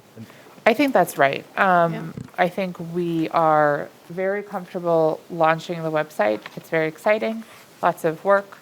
The social media policy, I agree. I think they are not connected in any way, and so we should do some digging work, whatever it is, to make sure that we're, even if it's not an updated policy, even if it's updated best practices, so that we're not, in the same circumstance of having a bunch of different town social media pages that aren't necessarily active, or how do we better control that? There's, I think, a couple of things that we can do. And I think that they are in great hands under Bob's leadership, and Martha is great. Martha's been a huge help. Yes. and the Couldn't whole agree committee, more so. on that. And I I- was going to stress that again. I know, Martha is wonderful. So I think that is the right call. And I think too, Mr. Dean, it allows the individual respective departments to come up with, what staff would be responsible, because it's going to be, obviously you want somebody overseeing it, and I think maybe it gives you time to make a recommendation to the board. And Yes. Yeah, and some of that outlining of the kind of infrastructure and the staff is kind of ongoing work going on with the website as well. So it all goes ties in. Right. Just real quickly, I'll show you kind of an example of kind of while we're researching, we're still kind of forging ahead on trying to make the most of what we have currently. So here's just an example of kind of what I've been doing on a more regular basis. Before I was the communications coordinator, I did this on occasion, but I'm trying to do this more regularly. So, we work with, the town manager's office or various committees, what's important info that needs to get out. So you guys all know about the committee boards vacancies and all of that. So, we made a social media post on Facebook and Twitter about that. And, 63 people clicked the link to go and look at the vacancy. So that's, 63 clicks that we wouldn't have had before. And, 101 engagements, that's, likes, shares, comments, and all that stuff. So it is helping to sort of get some of that stuff out there that normally it gets to the website and then it doesn't go further maybe.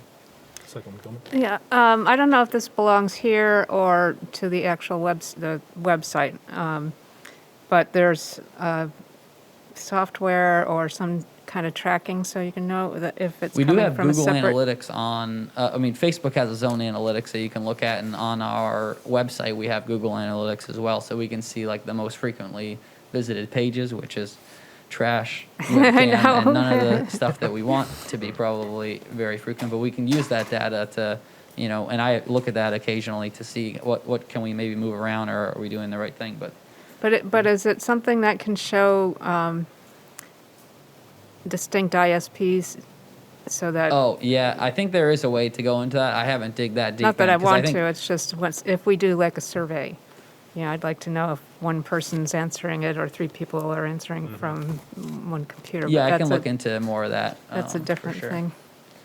Here's just another example, I took a screenshot from a presentation that was at one of your meetings, I believe, and,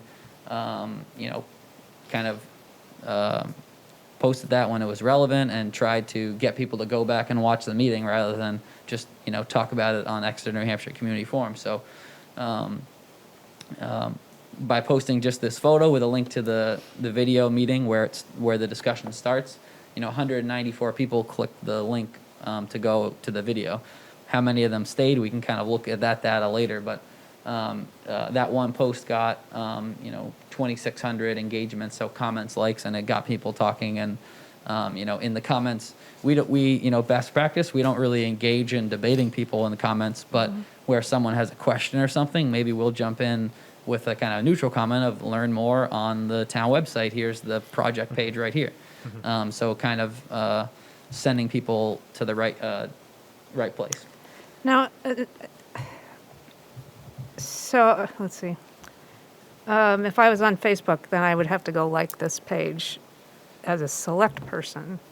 I'd want to know what people are saying and that kind of thing. So it would just be, on my account, I'd look and see. What's Yeah, I been mean, you posted. can, if you follow these pages, it'll show up in your feed if you interact with them too. So it's all about, like if you, I don't know how many Facebook friends you have, but you probably don't see them all in your feed. So Right. it's who you interact with, the pages, and you can turn on notifications for a number of pages if you really want to get notified when like the town posts or things like that. But yeah, or you can just, Yeah, type it in and go to it. Well, and I mean, I don't see. know how to do any of that, but I admire your work regularly because I like the fact that you advertise individual meetings. Yep. Select board, planning board, facilities committee. I mean, all of them, you're advertising that, folks, this is going to be on. And I also like that you put up the week of events, like, Yeah. here's the thing. So, I mean, Yeah, and all I'll that credit stuff's a lot. positive. My staff helped me out with that. Some of them, they'll post like all the meetings that are going to be this week and the times, and even if maybe they're not filmed, just so people are aware of them. And the other departments too are doing a great job. Yep. What Trisha's doing and everybody else. So Police department, fire department. yeah, and so future plans, and kind of on that note, I'll jump to one of the possibilities is, exploring external services, because both the fire and police department have contracted with a consultant to do what I think is more, PR, less so some of the other information stuff. It's not really linking back to the website, which is maybe would be something to look into, but, it's been very successful. Those posts get a lot of engagement. So there's definitely some benefit to that. So that's something we'll be looking into, internally versus externally. What do other people in communities, what are they doing to kind of get some of those same results? So, I'm going to work with the departments to help highlight information that on the town's various accounts. Department staff are still maintaining and curating their own social media, just like the website. I'm happy to come up with some posts for the main accounts and here and there, but the department heads and the staff know their stuff the best, so they're going to keep doing that. Can I pause you one Sure. moment? So, for example, when the Department of Public Works posts, they always tag the town of Exeter. Yep. So is that what you meant by the police and fire department, that to try to get them to be on that page too? I think the purpose of that, and it's it can work well or not, is basically that in that situation that lets me know that they just posted something that they probably want to get out there more. So if I didn't see it already, I can just Okay. see that I just notification wanted to make and sure I understood what you reshare were it to the saying. town Thank account. you. And that's something to think about, because all the pages have a different following of folks, and so resharing stuff that needs to get out there, I'll often post in advance. I'll schedule, like I did today, on Friday, a post will come out saying that we're closed on Monday. So when that gets posted, maybe Parks and Rec will just reshare that post rather than creating a new one, and, things like that. So, Thank you. So Bob, where you're only, you're one person and you've got other people helping you. And during budget season, Mr. Dean, we had talked about perhaps looking at how successful the police department's use of the consultant. If we find that to be positive, Bob, would that be helpful if we had somebody like that? I would or say that- I'm still interested in learning more about like what the departments have spoken with him, because I haven't spoken with him directly about like what are their goals with those. What I can say those have been really good is kind of building that, breaking down the barrier of like these are people who work for the town, Yep. and kind of building that community and celebrating successes has been a really great thing. And what I don't know is, do they have plans also to push other types of Well, information? I mean, through I've that? seen that, but I've also seen if there's been, if there's something the police department wants to get out to folks that's not good news. I mean, I've seen that as well, like when there were kids running around the train tracks. Yeah, So, and I mean, that's what I've seen I- it used to yeah. communicate. So that's why I'm asking if it's. Unfortunately, I can't see if it's who, like, was that the contractor or was that. Judging by the writing, I'd Yeah, say it's so probably and it consistent. could be Yeah. that. So but I think it's been very good. Yeah, I think we need to evaluate that and talk about it. I think a department head meeting is probably a good place to start with that and see, if we were to go to these additional consulting services, what kind of return on investment we'd get from that. I think that's something we need to talk about. I think there's no shortage of information. I think it's how you position the person that would be doing it, and how frequently it would, how much of a priority is that for us to evaluate as an organization to get more out there than what we're already Right. getting. Well, that's why I was asking Bob. I mean, would that hinder what you're already doing? Would it complement what you're already doing? mean, I think obviously- some departments maybe that have a lot of volume in like what they want to post may want to go that way. I feel like this building I can kind of handle Yep. who's in here, and but like Public Works has their own page and they manage that just fine. So it's kind of, what does the town want to do more than what we do now? Just a little bit for clarification, when you say in this building you can handle it, do you mean being the lead on this? Yeah, or the poster. There's a lot of departments in here as well that That kind they of. would send it to you and you would make Yeah. sure? Could you handle that extra work is what I'm trying to ask? Yeah, and that's kind of what I'm doing doing Okay. now, because a lot of the departments in this, building maybe don't have their own social media accounts or have one person, so, I'm the one posting their content on the website already, so. Okay, thank you. Yeah, wouldn't be an issue, and so, continuing to work with the Communications Advisory Committee to, identify other areas that need to be addressed. Another thing, you mentioned budgeting, I don't know, if, and this, I'll jump back I think 2019 to the UNH student who did a kind of study, and I work with him on, asking different departments what they're doing for communications. There's not much money spent in each department on communications, so one possible thing to look into is, would it be worth sending people to, external trainings? Like, there's a lot of stuff online now where you can take these little classes to learn, the best tricks and tips of the trade for Facebook or MailChimp or whatever they're using. So maybe that's something to look into. Explore newer social media platforms for different goals. I don't think the select board wants to make a TikTok account, but maybe Parks and Rec to reach younger viewers, or who knows. So looking into those to evaluate where should we go with the future. I think right now we probably need to work on what we have now, but it's good to keep that stuff in mind for the future. And the end goal, as I mentioned, just like with the website, is kind of one part of it. Social media is one part of it. End goal is to have kind of a town communication plan that has the best practices and the policy together. The infrastructure list of what staff are responsible for what parts of the website or social media accounts, with kind of everything coming from the website going out to the various platforms that we have. So, kind of, and we already kind of talked about this. My questions for you guys was, what are your major concerns with regards to social media? We kind of talked about some of that stuff, and what outcomes are you guys looking to see from social media? Yeah, okay, so I'm just gonna say it again. I was so grateful that Molly had a conflict that night and I got to sit into that meeting.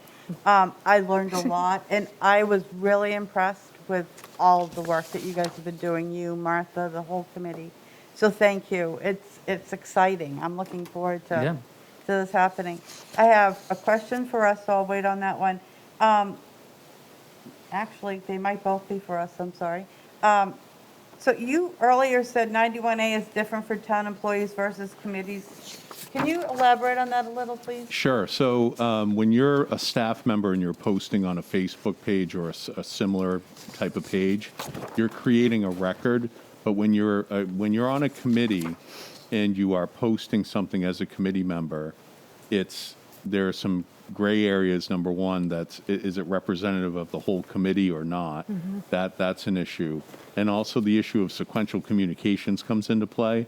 So if you have a 5-member committee, as an example, and 3 are posting on a page, it's been decided already, common understanding is that that's a meeting Right. under the right to know law. So staff doesn't have that same limitation on it.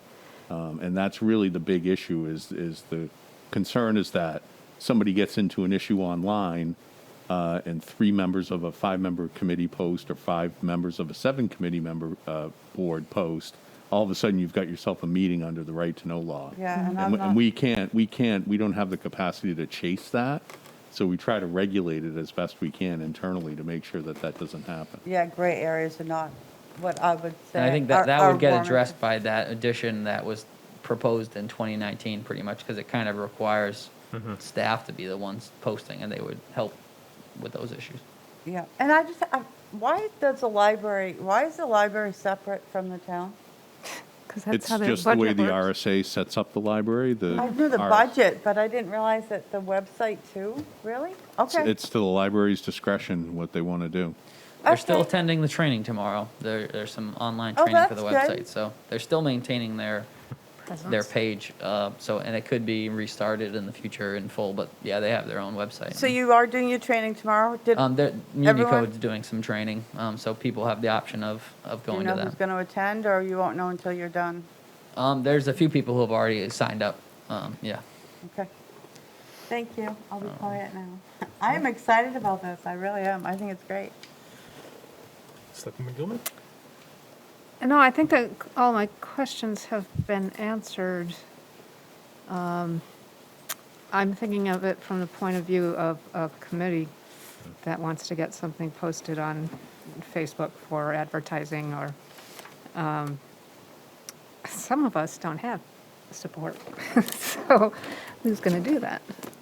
So that has to be, that's a, And that's something we're administrative decision. in discussions about already with regards to the website, for example, because like some committees have a staff person and that's the person they'll send stuff to. So part of that larger kind of plan, if you will, is we'll have a list of like that committee. This is the person who is going to be responsible Yep. for helping them get information out, whether it's I can span across a bunch of committees that, don't have somebody, or maybe there's someone else who's better suited to that Yep.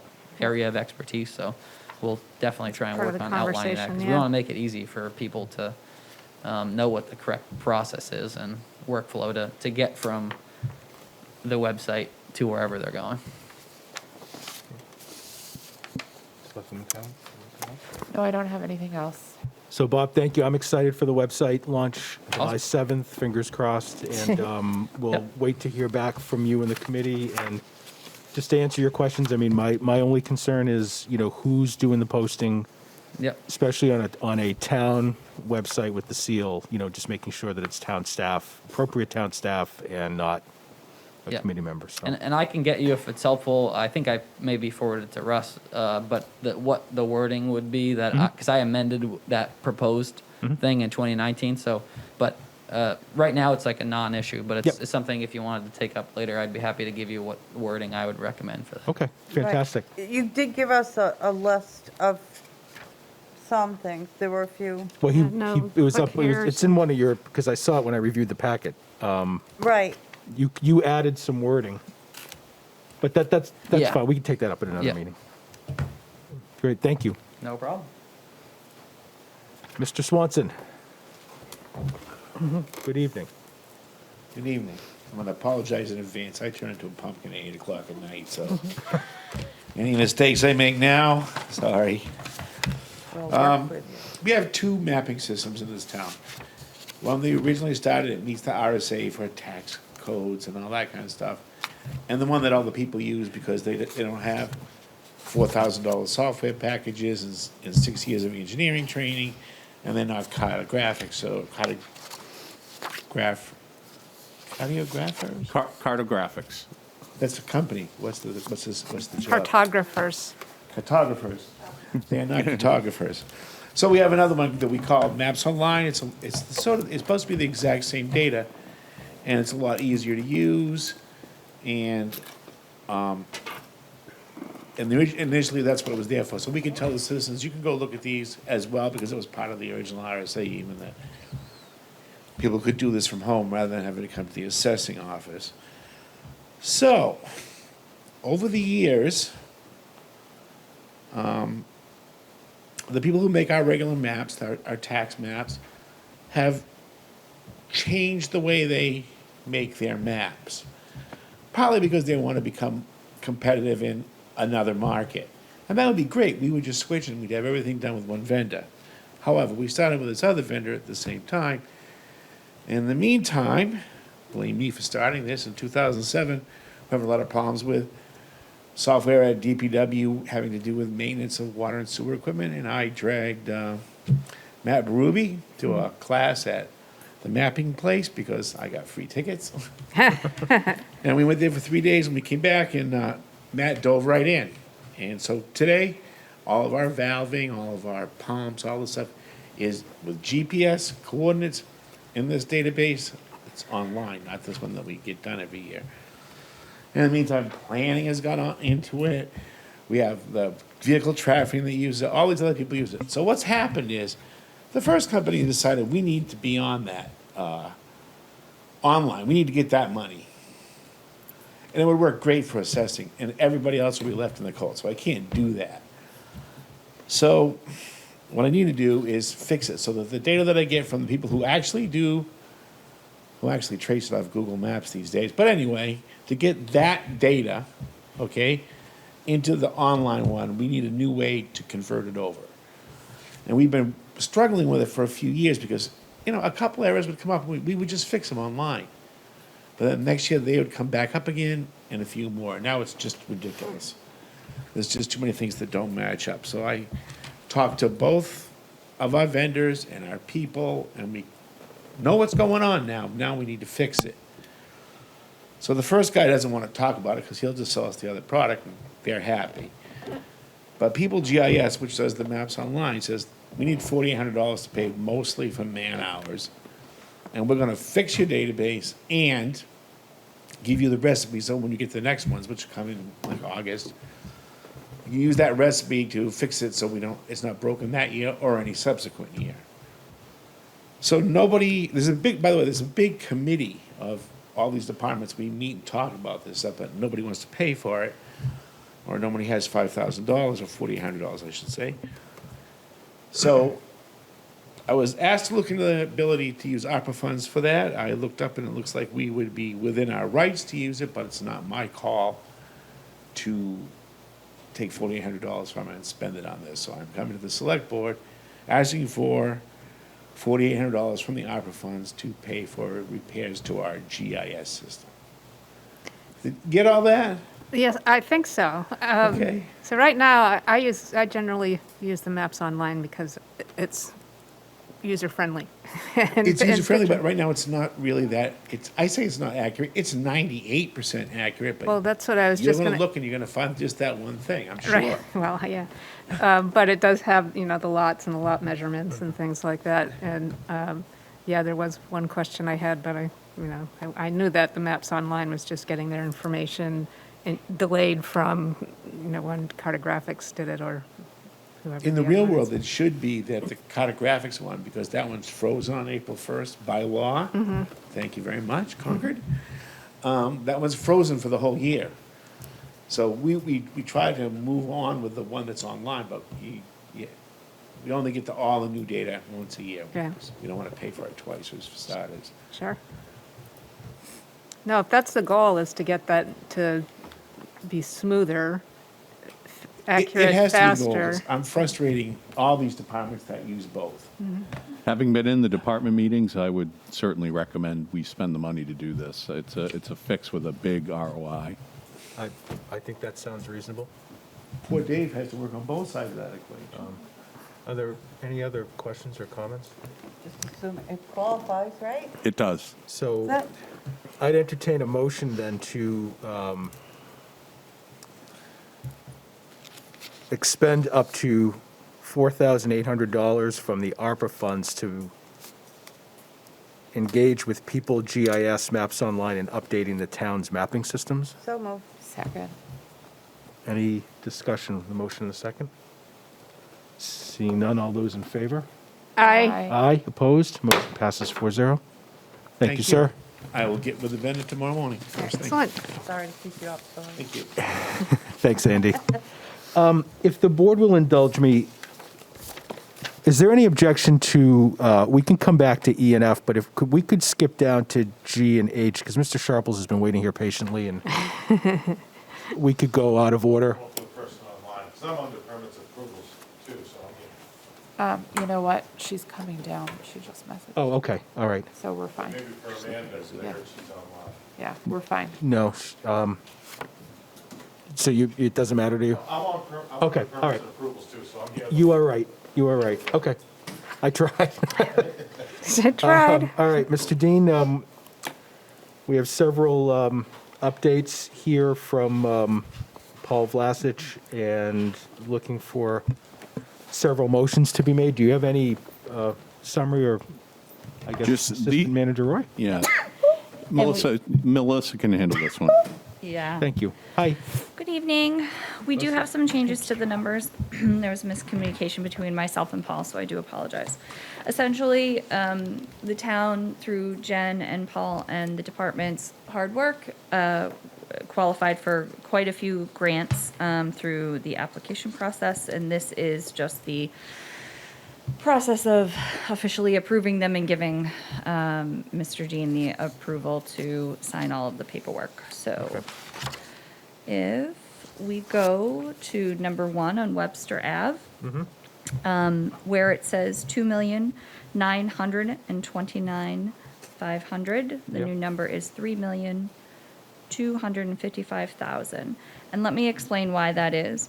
The state of New Hampshire requires that the governing body approve the entire cost of the project, although we have money and we've talked about the budget of what we've got for offsets. So that's the number there. Okay. So if you want to read, if you're so inclined, those two motions under Webster Ave Pump Station are okay with that change to 3,255,000. So that's the only change? Yep, that's Okay. the only change on that one, yep. All right. Are there any questions from members of the board? Then, seeing none, I would entertain a motion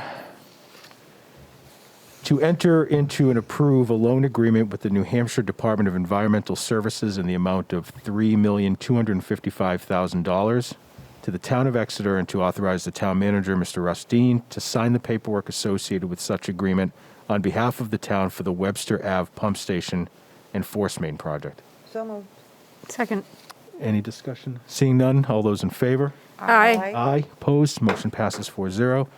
And then I would entertain a motion to accept a state ARPA grant from the New Hampshire Department of Environmental Services in the amount of $1,395,000 to the town of Exeter, and to authorize the town manager, Mr. Russell Dean, to sign the paperwork associated with such agreement on behalf of the town and on behalf of the town for the Webster Ave Pump Station and Force Main project. So moved. Second. All those in favor? Aye. Aye. Opposed? Motion passes 4-0. So I don't have any changes in numbers on the Squamscott River siphons, just to let you know. We're expecting to receive an $180,000 state ARPA grant, and then we would need to approve the amount of $420,000 of local ARPA funds, which is the gap in funding between the final project. Excuse me, Okay. I'm sorry. I'm getting a little tired, I That's okay. apologize. Any questions or comments with respect to the Squamscott River siphon? No, I think it's great. I do We too. can get that done and So I would entertain a motion to accept the state ARPA grant from the New Hampshire Department of Environmental Services in the amount of $180,000 to the town of Exeter and to authorize the town manager, Mr. Russell Dean, to sign the paperwork associated with such agreement on behalf of the town for the Squamscott River Sewer Siphon Project. So moved. second.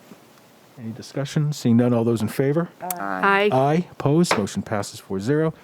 And I'd also entertain a motion to approve the use of local ARPA funds in the amount of $420,000 to fund the balance of the Squamscott River Sewer Siphons Project cost and to authorize the town manager, Mr. Russell Dean, to sign any paperwork associated with such usage on behalf of the town. So moved. Second. All those in favor? Aye. Aye. Opposed? Motion passes 4-0. Pickpocket. So in Pickpocket, you'll see, looks like 3 lines up from the bottom, it says 325,000, which is the balance of the project. That's actually 373,385. 42,000 of that is encumbered previously that the department already had, and then VHB came back and said that there was some additional costs. So for the Pickpocket Dam project, we got a $100,000 grant from the state and a $40,000 grant from the coastal, also from the state, a coastal resiliency grant. And Paul Vlash has worked very hard on both of those. Terrific. Wonderful. Any questions or comments? And excuse me, I I'm sorry. apologize. No, that was my fault. And then it would be to approve up to $150,000 of ARPA money, which is the last amount that the town would owe. Where once are we- you there? Excuse me, there's 3 motions in that paragraph. Right. Which motion was that one? The 150? Nope, it's the same number. I'm just letting you know that the final Oh, piece is okay. a motion for our local ARPA funding. Yeah, so that's the first motion, the 100,000, correct?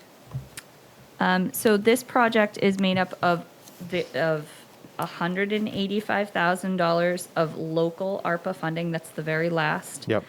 $40,000 of coastal resiliency grant and a $100,000 state ARPA grant. Okay. Got it, thank you. Excuse me. So Sorry. then I would entertain a motion then to accept the state ARPA grant from the New Hampshire Department of Environmental Services in the amount of $100,000 to the town of Exeter and to authorize the town manager, Mr. Russell Dean, to sign the paperwork associated with such agreement on behalf of the town for the Pickpocket Dam Reconstruction Removal Project. So moved. Second. Any discussion? Seeing none, all those in favor? Aye. Aye. Aye. Opposed? Motion passes 4-0. I'd entertain a motion to accept a coastal resiliency grant from the New Hampshire Department of Environmental Services in the amount of $40,000 to the town of Exeter and to authorize the town manager, Mr. Russell Dean, to sign the paperwork associated with such agreement on behalf of the town for the Pickpocket Dam Reconstruction Removal Project. So moved. Second. Any discussion? Seeing none, all those in favor? Aye. Aye. Opposed? Motion passes 4-0.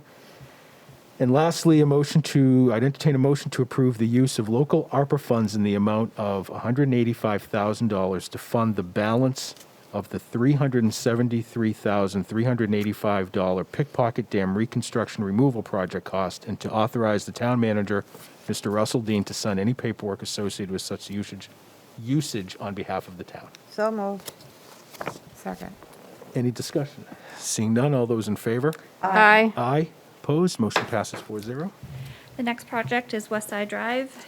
The only difference, the number where it says 208,350, the new number is 231,500, and that is because we had to include the loan forgiveness in the total approval cost, so it actually doesn't cost us anymore. It's just the total project cost. Okay.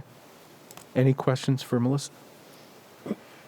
Seeing none, I'd entertain a motion to enter into and approve a loan agreement with the New Hampshire Department of Environmental Services in the amount of $231,500 to the town of Exeter and to authorize the town manager, Mr. Russell Dean, to sign the paperwork associated with such agreement on behalf of the town for the West Side Drive project design. So moved. Second. Any discussion? Seeing none, all those in favor? Aye.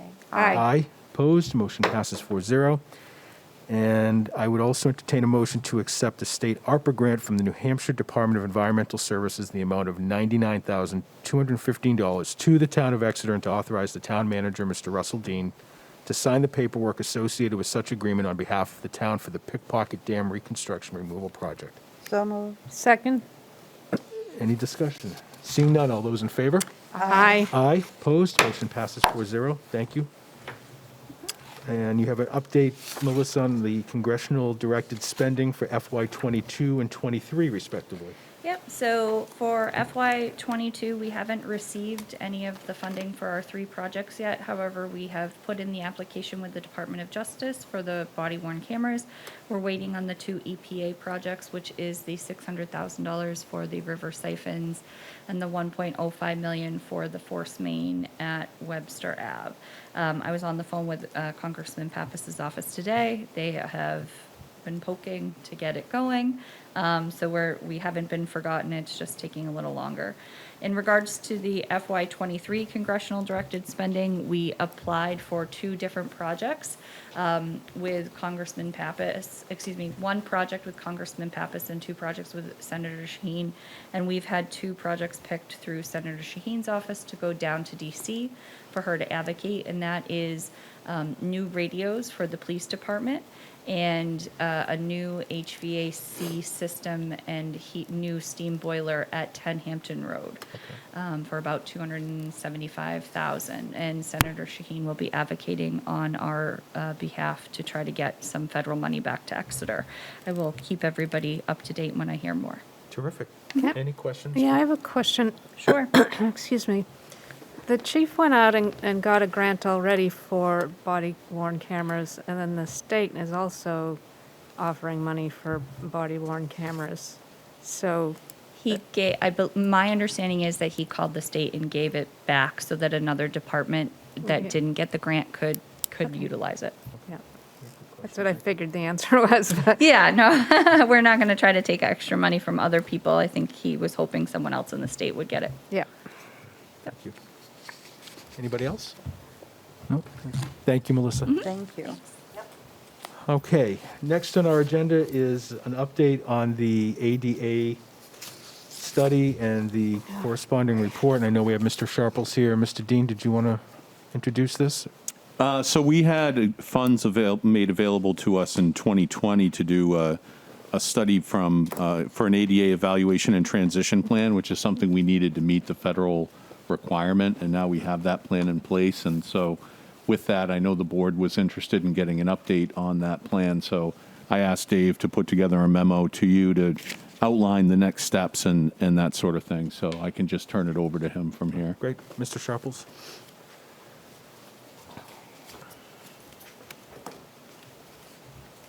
Thank you. Good evening. As Russ said, we hired disability access consultants back in 2019, at the end of 2019, because I was doing, in 2018, I was doing some research I was doing some grant administration or grant research, and I came across that a town needs to have what's called an evaluation and transition plan in place. So I didn't want that to affect us getting any federal funding, and it's just the right thing to do. And I heard rumors that there was one. I searched, there wasn't. I could not find that the town had ever done an evaluation and transition plan. Basically, what it is you evaluate your public spaces for ADA compliance, and then you create a transition plan as how you're going to transition from where you're at now to meeting ADA requirements in all your facilities. That's where the law stops. The law doesn't require implementation. It just requires, you have an evaluation and transition plan in place. So that's what we did. I spearheaded that because I didn't want it to affect, and I think it's the right thing to do. So it passed. We hired a disability access consultant. They completed that study. They did a good job. They looked at all our town facilities, buildings, and I identified the downtown area and up Water Street and they went out, measured crosswalks and so forth, tip downs and measured slope and so forth, and they came up with a document, and they also provided us this what's called DAC track software included in their proposal. So, and then they put all those deficiencies that were in their report into this DAC track software. So that's kind of where I, stopped. I met the federal law, and then it's been up to the Facilities Advisory Committee has been like, how do we go about doing that? And we've discussed that Doug Eastman is the ADA coordinator for the town of Exeter, and Jeff Beck is the maintenance superintendent for the town of Exeter. And I believe in concert with those two, they would be able to start implementation, and the Facilities Advisory Committee indicated that they'd like to see some of these projects being incorporated into the annual budget for the DPW maintenance. So to that end, in a recent Facilities Advisory Committee, they intended to invite Doug Eastman, the ADA coordinator, and Jeff Beck, the maintenance superintendent, to a meeting to kind of work on that process and maybe get some of these projects into the budget for next year's DPW maintenance and kind of go through prioritization or however they want to do it. So, but I'm kind of cursory involved at this point as far as implementation. I kind of took it to that, and then I see implementation being done by the ADA coordinator, Jeff Beck, and Facilities Advisory Committee is interested, but here to answer any questions to the extent I can. Thank you. So I don't know about the rest of the board, but this report was over 30 pages, and I read it over the weekend, and I was, I guess, stunned at the number of recommendations that are here, and I felt it overwhelming. I mean, maybe that was just me, I don't know, but there are a lot of recommendations, and I accept that, there's the federal law, and we follow the federal law, and we do everything under the federal law, but I'm happy to hear, you say, Mr. Sharple, is exactly how I was feeling. Also, what's the right thing to do for our citizens? We have to go steps further. So I'd like to hear from the rest of the board first, but I just want to start by saying I was just stunned with the number of, and I know it's we're an older town, but just, it was stunning to me.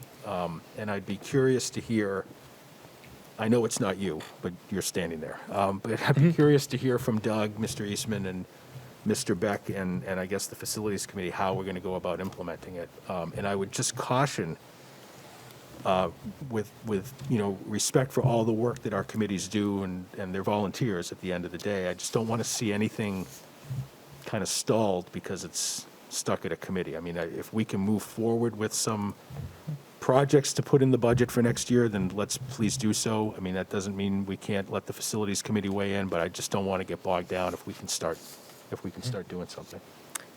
Well, that was part of the idea, was that to get things going in the budget and identifying priorities. I think that was one of the recommendations in here, was to prioritize what you're going to do first. But a lot of the recommendations have to do with communication, not just a physical barrier. So we should also be giving this to the Communications Committee, and it's very timely, considering they're talking to, about TDD and TTY communications and those kind of things. But definitely we have to look at some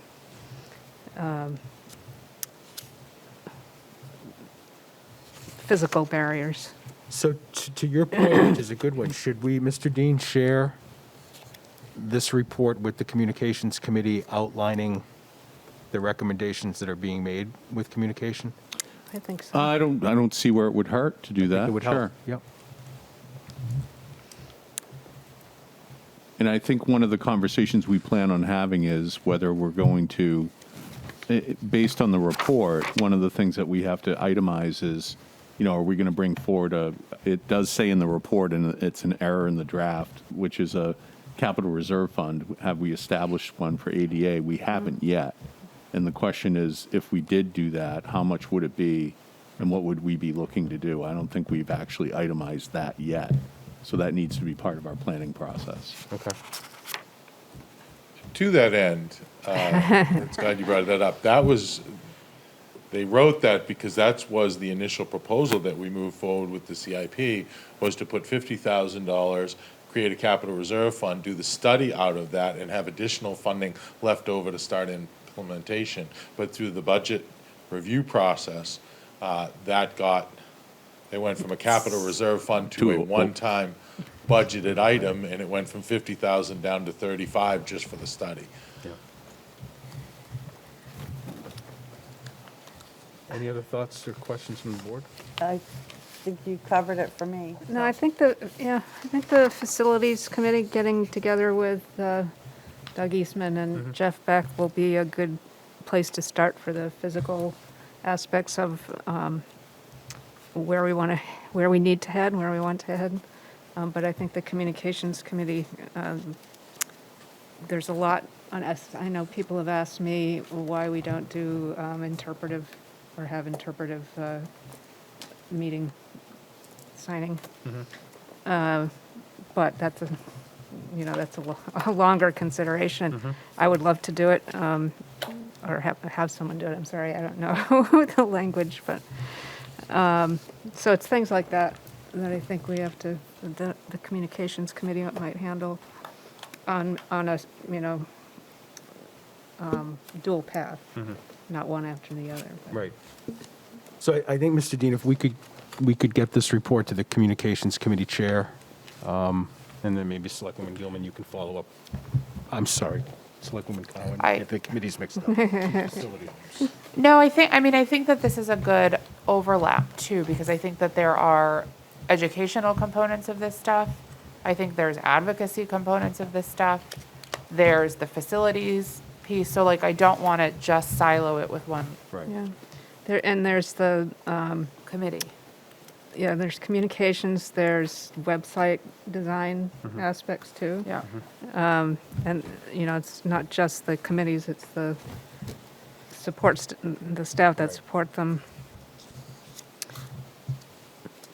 And Mr. Dean, I'd be interested, between now and budget season, about continuing the conversation about the possibility of a capital reserve fund. Yeah.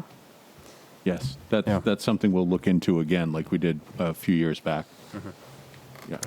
And some of the recommendations are policy recommendations. We've just been talking about that, Yeah. updating those. So, don't feel too intimidated by it being a huge number of recommendations when there are some that might be a very easy thing.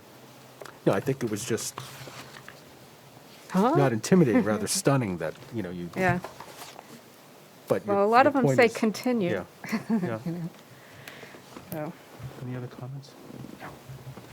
Members of the public might wish to speak? You just state your name and address for the record, please. Hi, I'm Hi. Amanda Kelly, 24 Prospect Street, Exeter, and I just want to thank you guys for putting this, especially Chair, for putting this on the agenda tonight. I really appreciate seeing you guys taking it up. I'm personally just, really invested in this project, and it started before, I even knew about it, and I'm really happy that it was started. It's felt, like maybe it was a little stalled for a while there, so I'm looking forward to seeing it continue and get more light on it and more outcomes and objectives for how to actually start implementing parts of it. So it's really good to hear, and I really appreciate it. Great, thank you. Thank you. Anybody else? Okay. I actually have a really quick question for Dave, because you're the one here that may answer it, although I could look it up, I suppose. Is our front ramp out here on this building still compliant with the current ADA measurements, or is that, I've been told they've changed. I have to dive into the report, but I don't know the answer to that question. I don't remember seeing it No, I didn't either. in there, so It must not have. then they didn't flag it. Somebody was, and this is a number of years ago, so maybe it's, I don't know, thought the turn radius on the turns was too small, and that it's supposed to be 5 feet, but I don't know. Yeah, potentially. I don't know, but I don't remember it being seen, but I can. No, it was, it It's wasn't I can called look in. into it, yeah. Okay, Thank that's you. it. Thank you.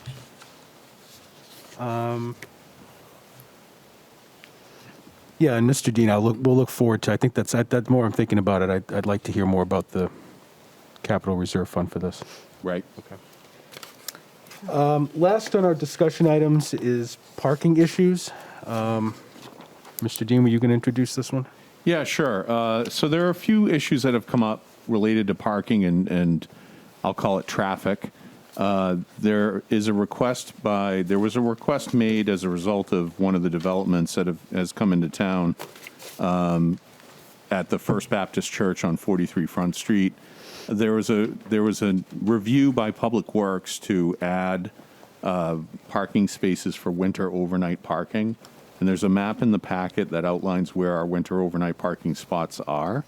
And the Public Works Department reviewed this and suggested that there could be additional winter parking overnight spots added to the town's inventory of slots. And in the packet, there's the recommendation, Center Street lot, there would be 10 added on the left side of the lot, Center Street lot 4 in the center, Water Street Boathouse Lot 4 on the left side of the entrance. And so the potential additional overnight parking spaces is 18. And there was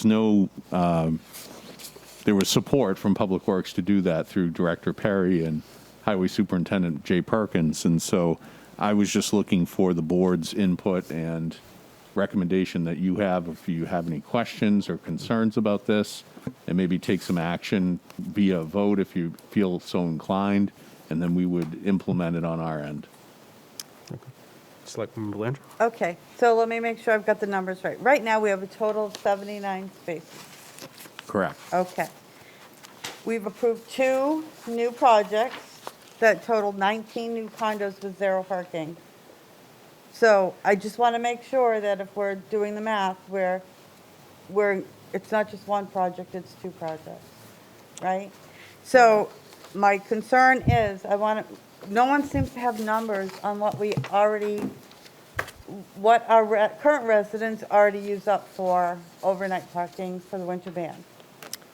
So I want to make sure that when we have a blizzard, people aren't driving around town trying to find a parking spot and don't have one, and what are they supposed to do then? So that's my concern. I also want to, my understanding is there's one small area where we actually use permits, and I'm wondering if we need to consider permits for all of them. For overnight parking? Yes, because no one has numbers, right? So unless someone's going to stand there all night during the winter and take down plates or whatever. No, I have anecdotal numbers of people at the train station. Those overnight spots are just all day overnight. Yeah, but that's for people who are traveling, I think. I'm not even thinking about that, No, really. so- I'm more, and I could be missing something, but The same I'm thinking happens- more of down here.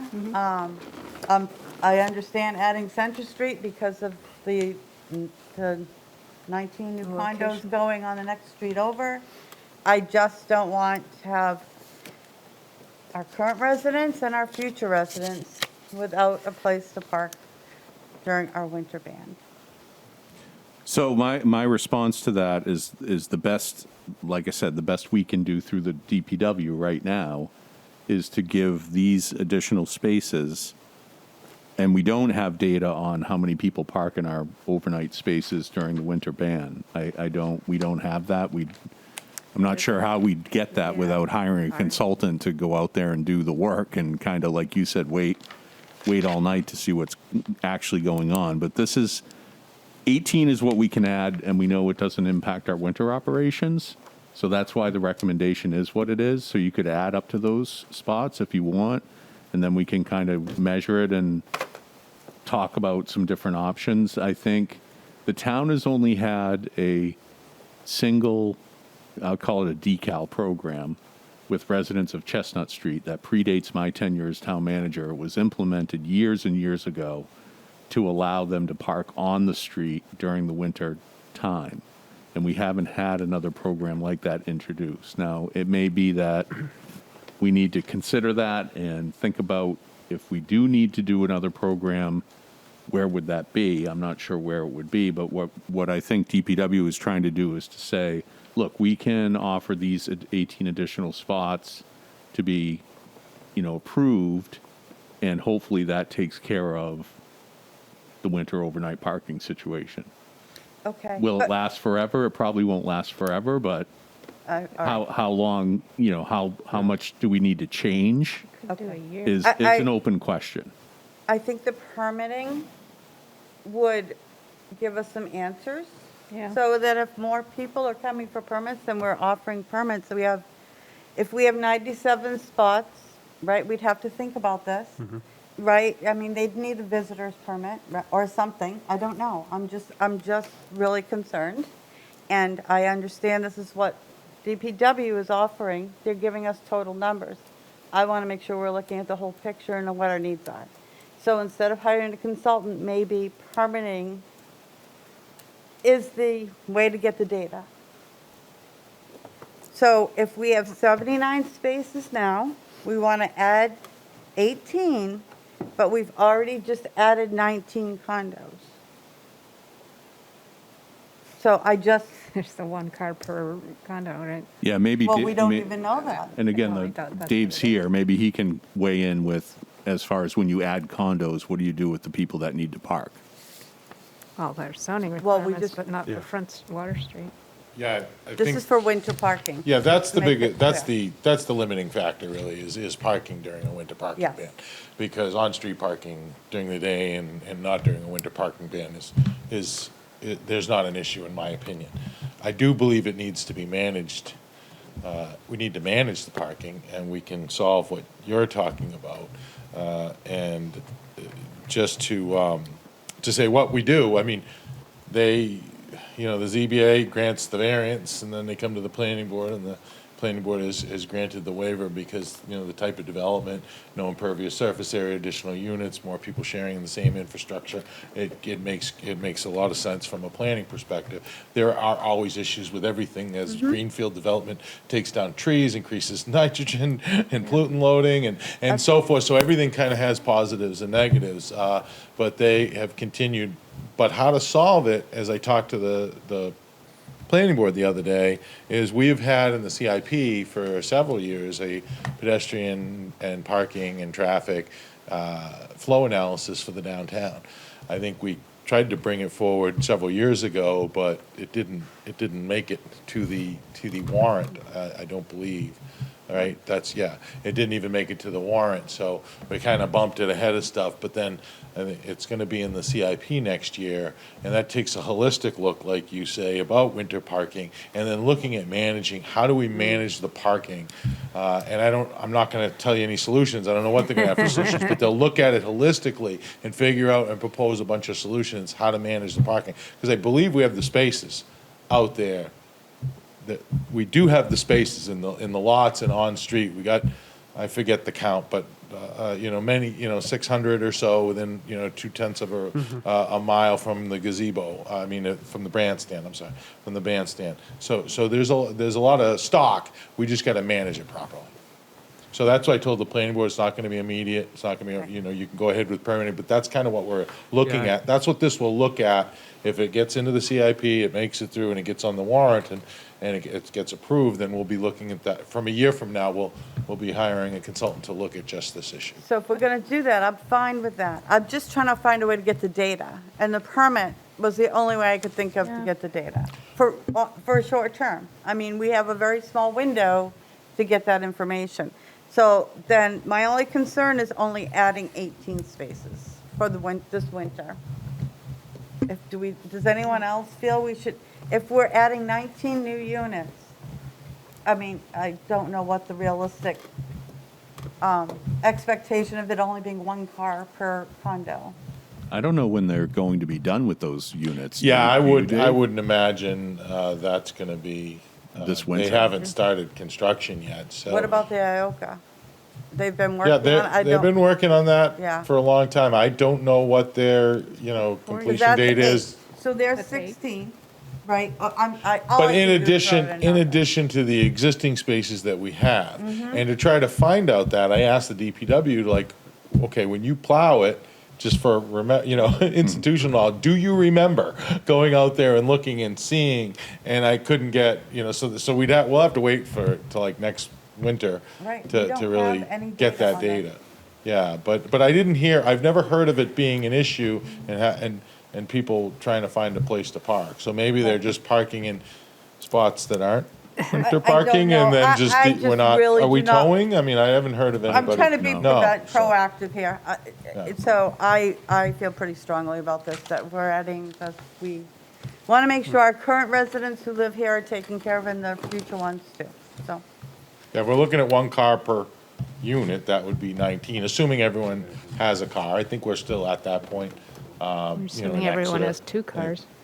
Yeah, I'd be more likely to at least say half of them have 2 cars, but I don't have any data. Yeah, that'd be tough to buy the place though, when marketing for it. If You have no you have parking no space. parking spots, you're That moving was there with brought 2 up, cars. But I don't even But- want to go down that path. That's Yeah. up to the people who have the project. I just really, are we as a board, it's not just me here, everyone else had commented.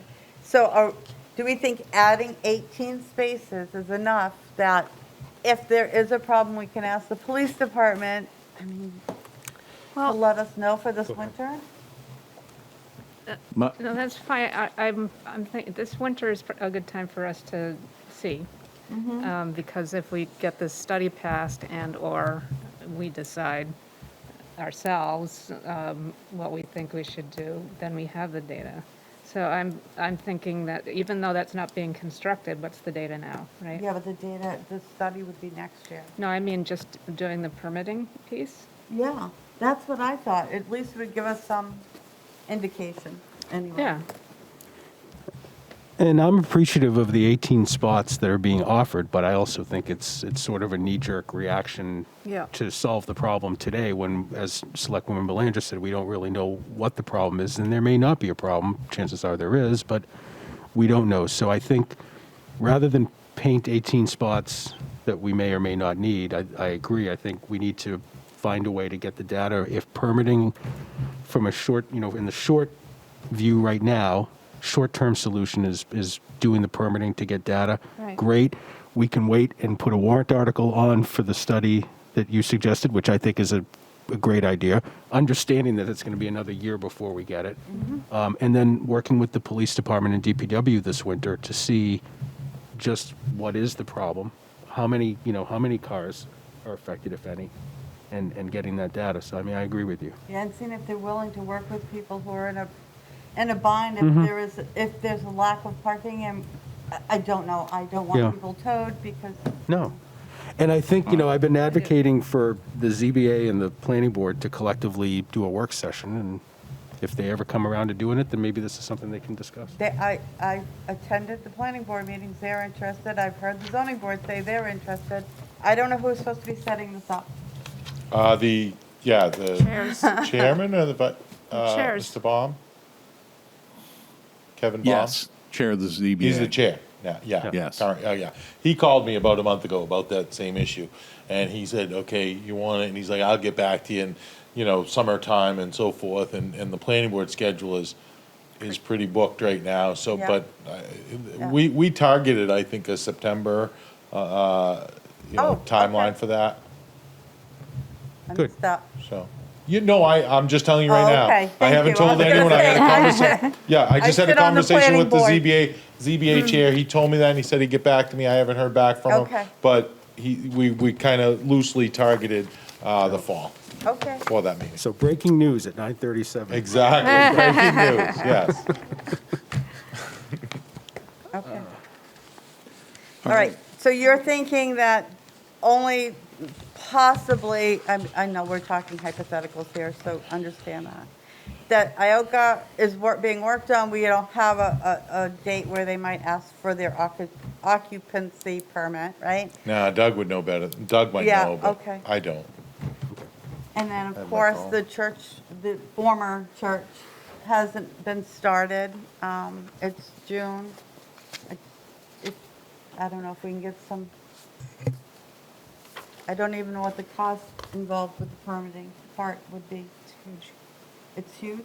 to buy the tickets? Oh, and have oh, them no, oh, come no, in? I mean, I'm sorry. we already have a permitting program, so it's really just adding, No, I was thinking, you're Okay. talking about the project, not the permitting process.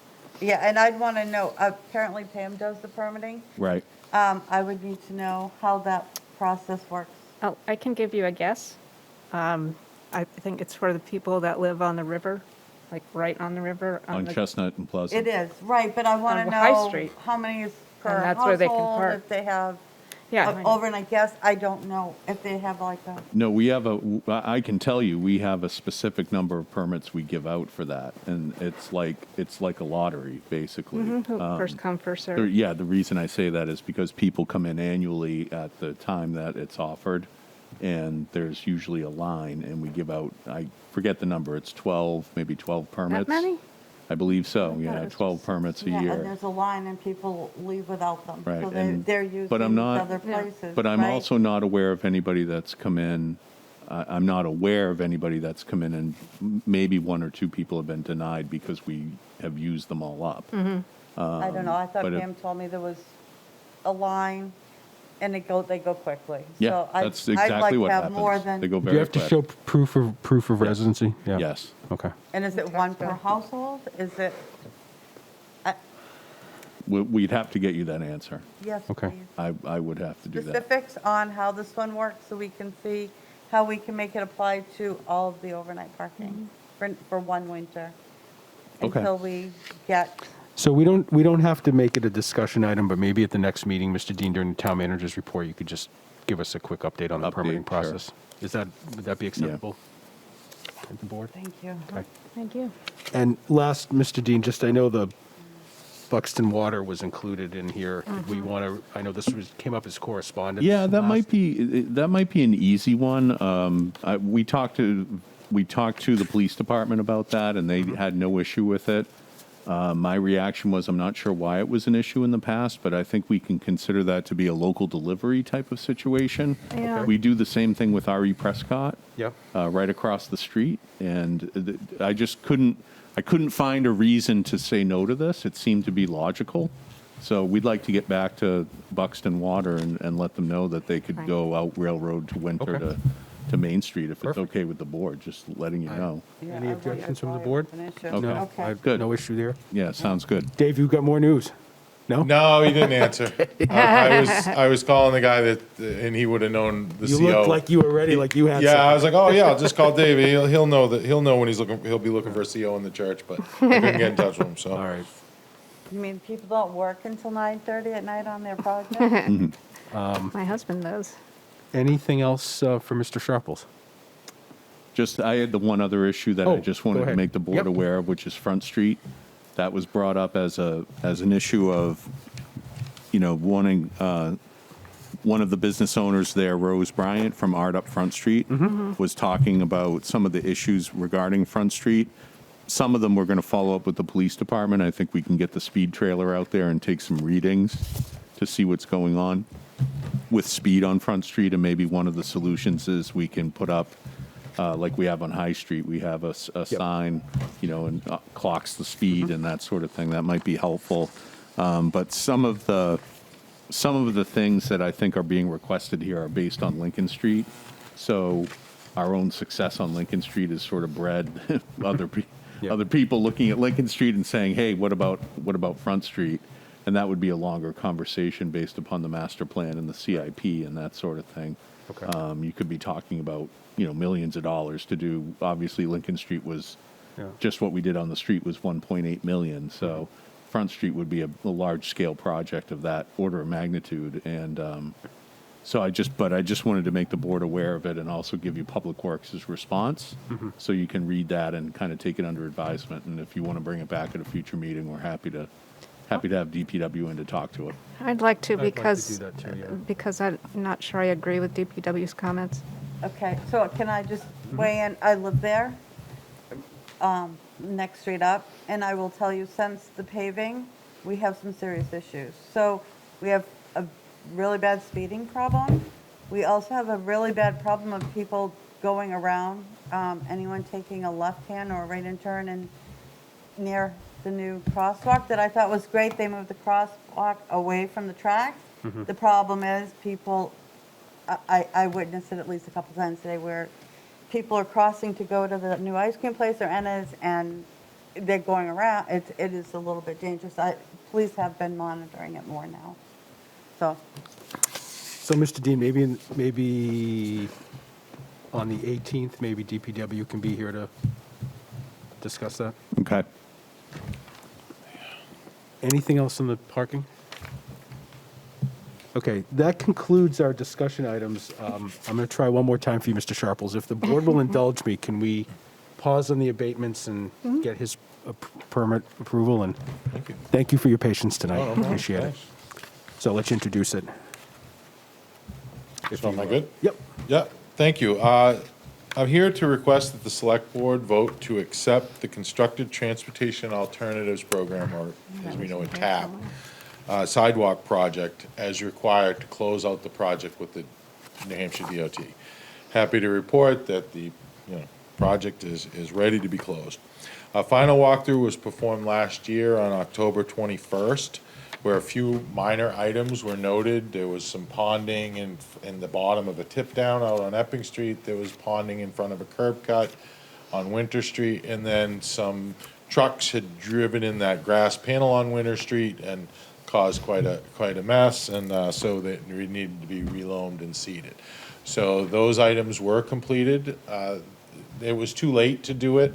By the time we went October 21st, by the time we noted, the walkthrough items and the pavement shops closed, and it's not really good to do pavement after about mid-November anyway. So we held off, and we completed it this spring, and everything is now completed.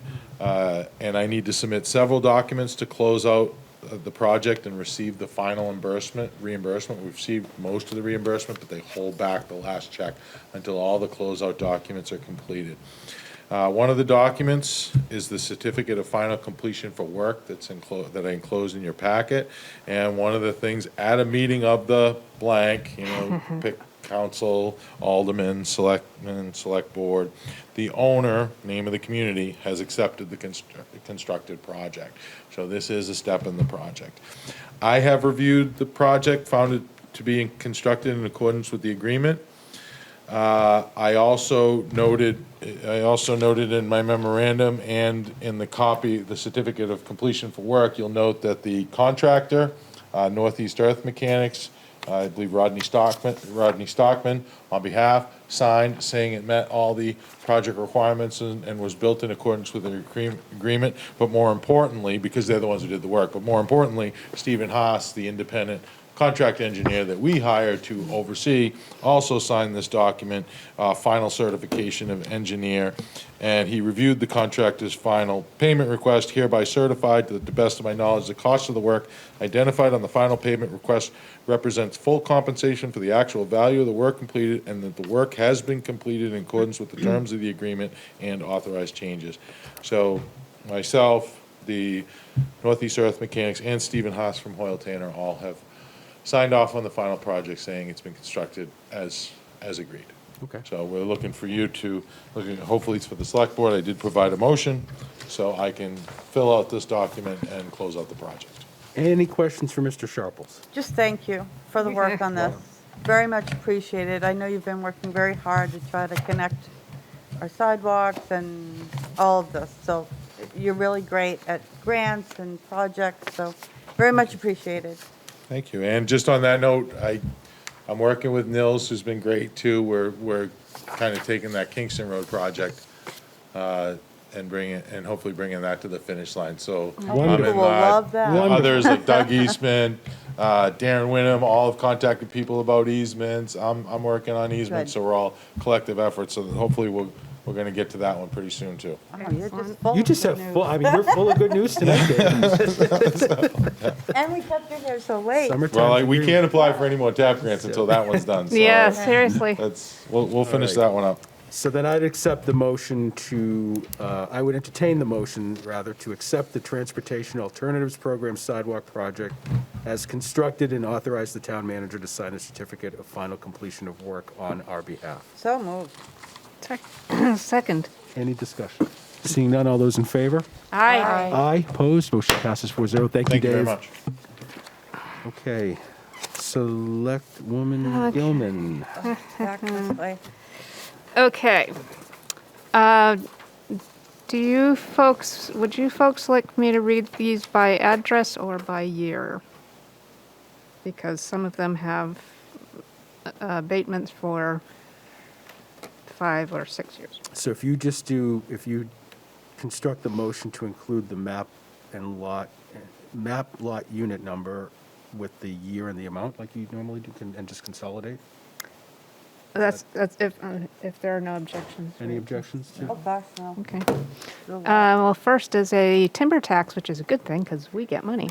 I move to accept a timber tax for map 51, lot 17, in the amount of $297.14. Second? All those in favor? Aye.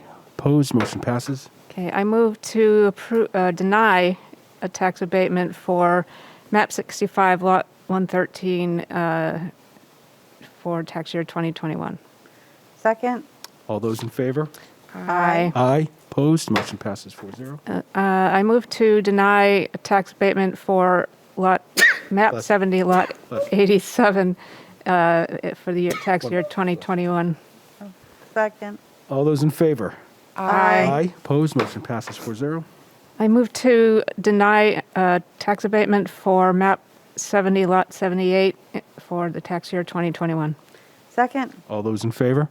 Aye. Aye. Opposed? Motion passes 4-0. I move to approve it. What is it in here? I move to approve tax abatement for map 95, lot 64, unit 214 in the following amounts. $865.23 for the tax year 2015, $934.04 for the tax year 2016. Second? All those in favor? Aye. Aye. Opposed? Motion passes. Okay. I move to approve the tax abatement for property for map 104, lot 79, unit 229, in the following amounts and years. For $518.45 for year 2017, for $498.84 for the tax year 2018, and $747.32 for tax year 2019, $786.47 for the tax year 2021, and $776.19 for tax year 2021. Second? All those in favor? Aye. Aye. Opposed? Motion passes. Okay. I move to approve tax abatements for map 104, lot 79, unit 230, in the amounts for the following years. $646.72 for the year 2018, $823.16 for the year 2019. First one was 2018, sorry. $883 for the year 2020, and $854.81 for 2021. Second? All those in favor? Aye. Aye. Opposed? Motion passes. I move to approve tax abatement for map 104, lot 79, unit 419, in the following, for the following years and amounts. $793.65 for the year 2020, and $766.06 for 2021. Second? All those in favor? Aye. Aye. Opposed? Motion passes. Okay. I move to approve tax abatements for map 104, lot 79, unit 421, for the following amounts and years. $699.33 for year 2013. $600.47 for 2014. $560.73 for 2015. $592.95 for 2016. $571.29 for 2017. $570.68 for 2018, $854.82 for 2019, $917.40 for 2020, and $887.79 for 2021. Second. All those in favor? Aye. Aye. Opposed? Motion passes. Okay, hold on, I'm just checking my screen here. Okay. I move to approve the tax abatement for MAP 104, Lot 79, Unit 513, in the following amounts and years. For $782.15 for 2010, $798.22 for 2011, $815.88 for 2013. Did I just mess up there? A little. I think you got one. Which one did I do? Well, can I start with, I think you said 784 instead of 782 on the first one. Okay. Okay, let me go back. I'm starting the motion over.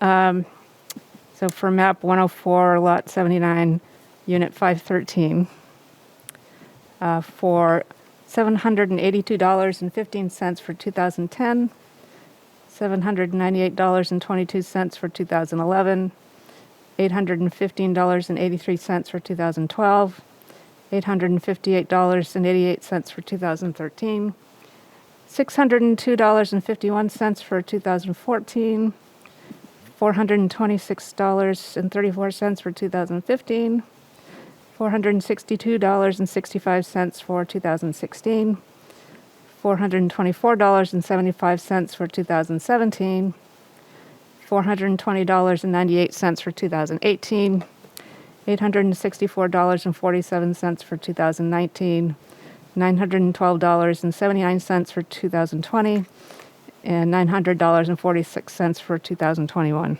Second. All those in favor? Aye. Aye. Opposed? Motion passes.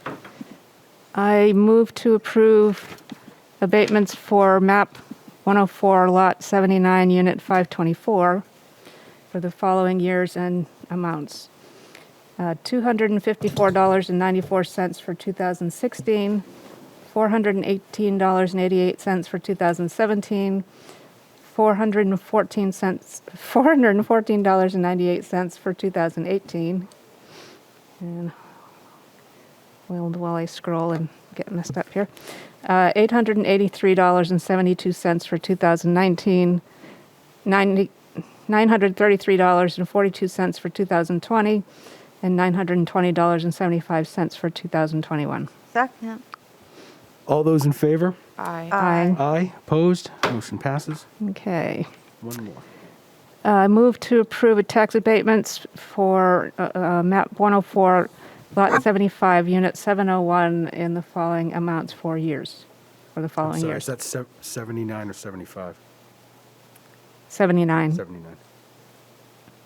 Lot 79. Yes. Okay, thank you. I'm not sure on this number, but I'm going to guess where the decimal point is going to be, if you guys would agree with that. Yes, I I will think agree. we'll all agree. Okay. Well, they'll get what we say. For the following, so for those properties, $657.49 for 2013, $300.89 for 2014, $289.04 for 2015, $318.99 for 2016, $298.78 for 2017, $292.25 for 2018, $681.13 for 2019, $719.43 for 2020, and $710.27 for 2021. Second. All those in favor? Aye. Opposed? Motion passes. So can I jump in just for a minute? I was Just going to invite you to do that when she was done. She's on her, Perfect. two more. Thanks. Yeah. Wait, what? Just go, let's go ahead. Oh, is this for the same property? No. Okay. Jeopardy tax. I'd move to approve a jeopardy tax for MAP 104, Lot 79, Unit 515, in the amount of $70.83 for 2022. Second. All those in favor? Aye. Aye. Opposed? Motion passes. And I move to approve a veterans credit for MAP 70, Lot 135, in the amount of $500 for the tax year 2022. Second. All those in favor? Aye. Aye. Opposed? Motion passes. Mr. Dean's correct. There's a reason for this. He explained it to me last week, so. Right. So we, the assessing office made us aware of this case that the town was involved in actually years ago, 1997, where a park had taken a writ of possession on a mobile home, and the town attempted to collect the tax from the park, and the court found that that could not happen. So part of it, the reason essentially is that the tax goes with the mobile home owner and not the park. So all of these abatements that you signed off on tonight are instances where the park has taken a writ of possession on a mobile home, and so we're abating the taxes just to take them off of our books because we have to. We'd never be able to collect the taxes from the park. So at least this clears the deck, the writ of possession, the abatements, and then hopefully we get 7. In this instance, I think it was 7 new mobile homes at the park that are paying taxes. So Right. Yeah, just to thank you very explain a much. little bit as to why that was what it was. Thank you, Mr. Dean. You were in that one. You did. Mr. Dean, the mileage reimbursement memo from Mr. Stevens, do we need to accept this, or is this informational? It's informational because several It is what years it ago, is. I think it was at least 4 or 5 years ago, the board voted to follow the IRS guidelines. Yep. So as the guidelines change, we just notice it to the board. And the new rate as of July 1st is 62.5 cents. Okay, So You just helped me at my office. just to I was note that looking for the this minutes. The other day. Yeah. okay. So thank you. And regarding the donation of the antique watering trough, are you looking for a formal motion for the request? Can I make a request that Please. the Heritage Commission weigh in on this a little bit? Yes, that's reasonable. Any Okay, objection so we'll from the just forward board? it along to the Heritage Commission to weigh in? I Yeah. would love that. Any objection? Yep. Okay, Mr. Dean, Don't thank think you. the results will be. Yeah, I also want to recognize Jay Perkins, our highway superintendent, and Pam McElroy, who have worked diligently on this. This has been actually sometimes we put issues in permits and approvals that kind of we gloss over a little bit, but this is something that a lot of work and effort and energy has gone into. Yep, So just wanted to acknowledge that work on behalf of the town. great, And- thank and you. Also, just to note that this is the basin, but not the, it stood on another piece of stone. Okay. It's the basin. It's the Okay. Basin, not the base isn't included. Thank you. All right. Wonderful, thank you. Mr. Dean, Town Manager's report, please? Actually, before I do that, I have one bit of business under permits and approvals. Did I miss something? Which is, no, you didn't miss anything. We just got the dog warrant recently, so if the board can move to approve the 2022 dog warrant, and then I need the board to sign it so we can issue it. Thank you. There are 290 dogs on the list, It's better. Okay. or owners, I guess you would say. Yeah. So I'd entertain a motion to accept the 2022 dog warrant as presented by the Exeter Town Clerk. So moved. Second. Any discussion? Seeing none, all those in favor? Aye. Aye. Opposed? Motion passes 4-0. You're up, sir. Okay, so my report, the town offices will be closed next Monday for the July 4th holiday.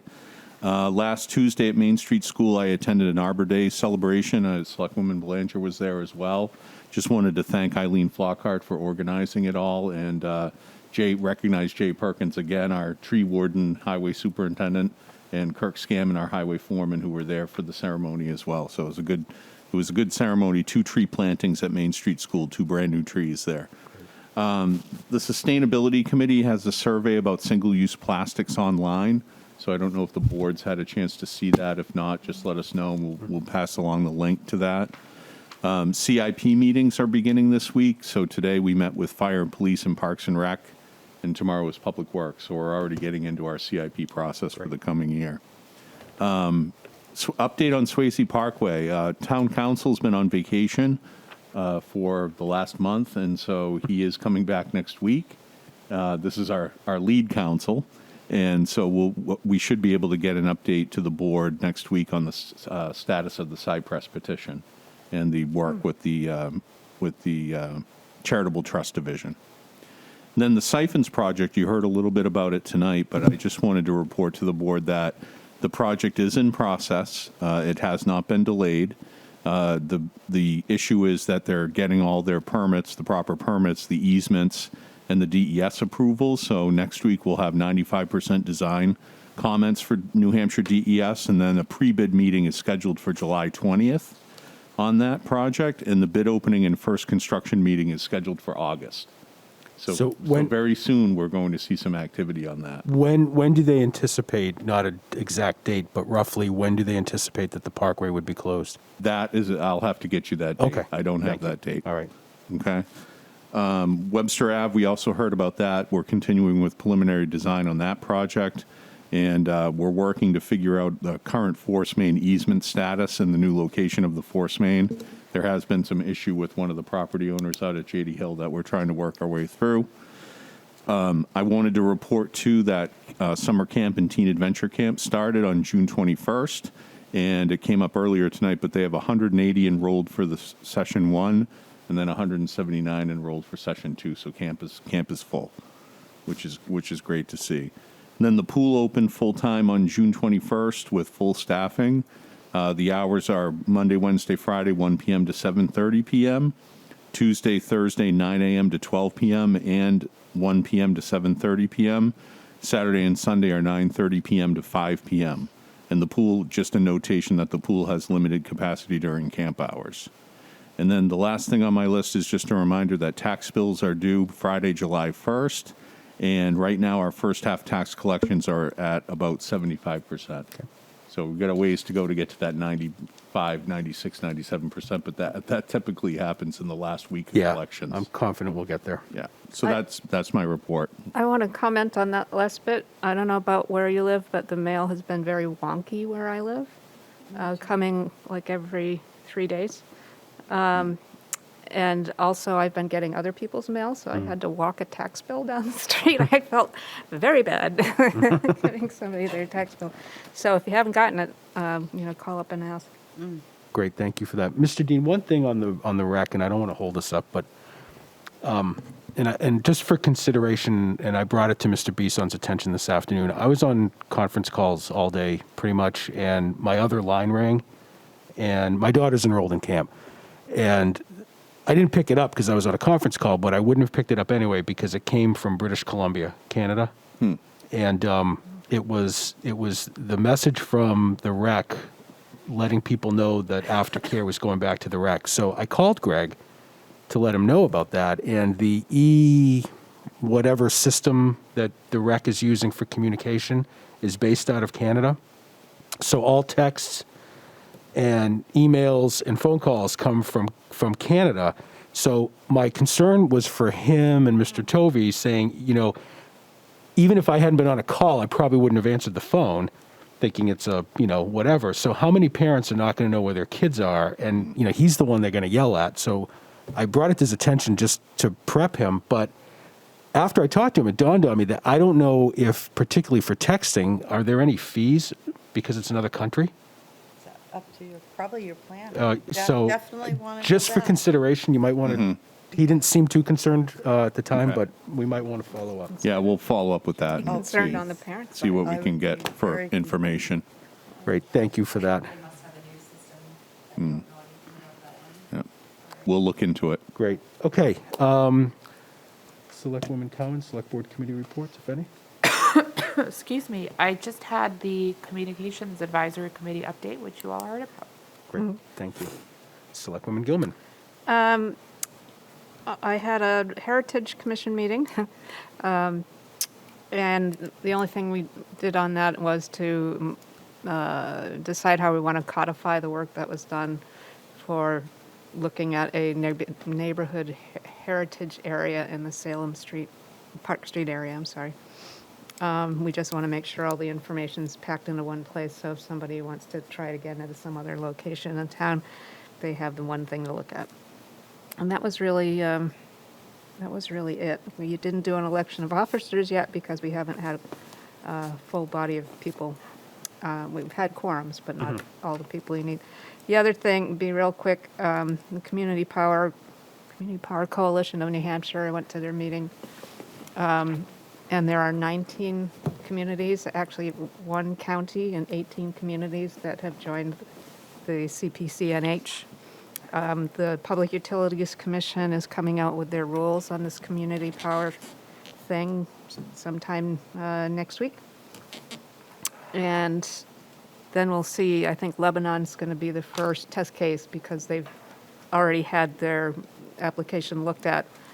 So they'll be the first test case to see if they meet the rules or how quickly they can meet the rules with their plan. So we'll be looking forward to getting good news in a few months. It'll have to be at the next town meeting for what our plan is going to be and the rate, electrical rate we'll use.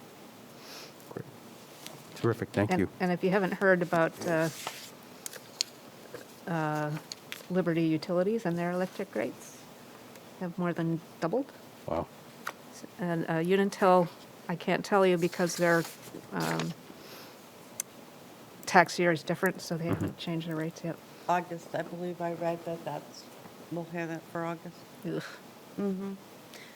My turn? Yes, please. My June 9th planning board meeting was 5 minutes. It was just to gather enough of a quorum to continue or to table a matter to the next meeting. My June 14th Conservation Commission, they did their election of officers. They remained the same. Adam Croft is chair, Trevor, and I might say his name wrong, Matera is the vice chair, and David Short is treasurer. The Ray Farmstead was discussed. That was what was continued for the planning board. They did a debrief on the Alewife Festival, felt it went really well. And there's going to be, I want to make sure I get this right, geocaching. They're going to start one, and it's going to be on July 16th from 9 to 10, Henderson Swayze Town Forest. Meet at the end of Commerce Way, learn the basics of geocaching, then put your new skills to the test in this free, family-friendly event. So please, anybody, let your neighbors know. It sounds like fun. And that was it for me. Perfect, thank you. And Your Monopoly houses.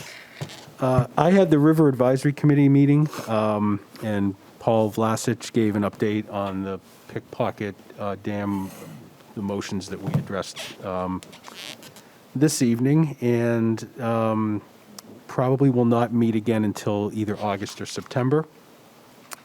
And I sat in on the Swayze Park trustee meeting last week for Selectwoman Roundtree Olaf, and they talked about doing a site walk in July. Also talked about the closure when the siphons are done, and debating whether to aerate certain parts of the lawn rather than the whole lawn. And they got an insurance quote for the fence, the concrete fence, that there was a car accident, and hired somebody to come in and fix it. Unfortunately, they cut the wrong concrete at the wrong length, so they have to start over, but that's in the works.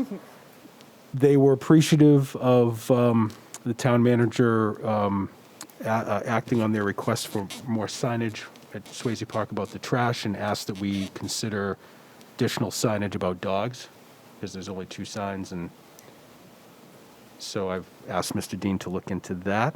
And then lastly, I would like to recognize, I always go to the tree planting, and I had a conflict, unfortunately, that day, but I just want to thank Eileen for the invitation, and also thank the tree committee for their work, and Mr. Perkins for all he does. Recognize them there. And also recognize the wonderful staff that, once again, at the summer camp, off to a good start, so. Okay, correspondence. We had a very nice email from a couple from New York who suffered an accident while visiting their family, and just really praising the fire department for their response and helping the family member in distress. So it's always nice to get those. We have a memo from Mr. Sharples to Mr. Dean regarding the sale of parcel at 1 Cronin Road. Mr. Sharples is recommending that there's no value in pursuing the land, nor does he envision any viable municipal use for that parcel.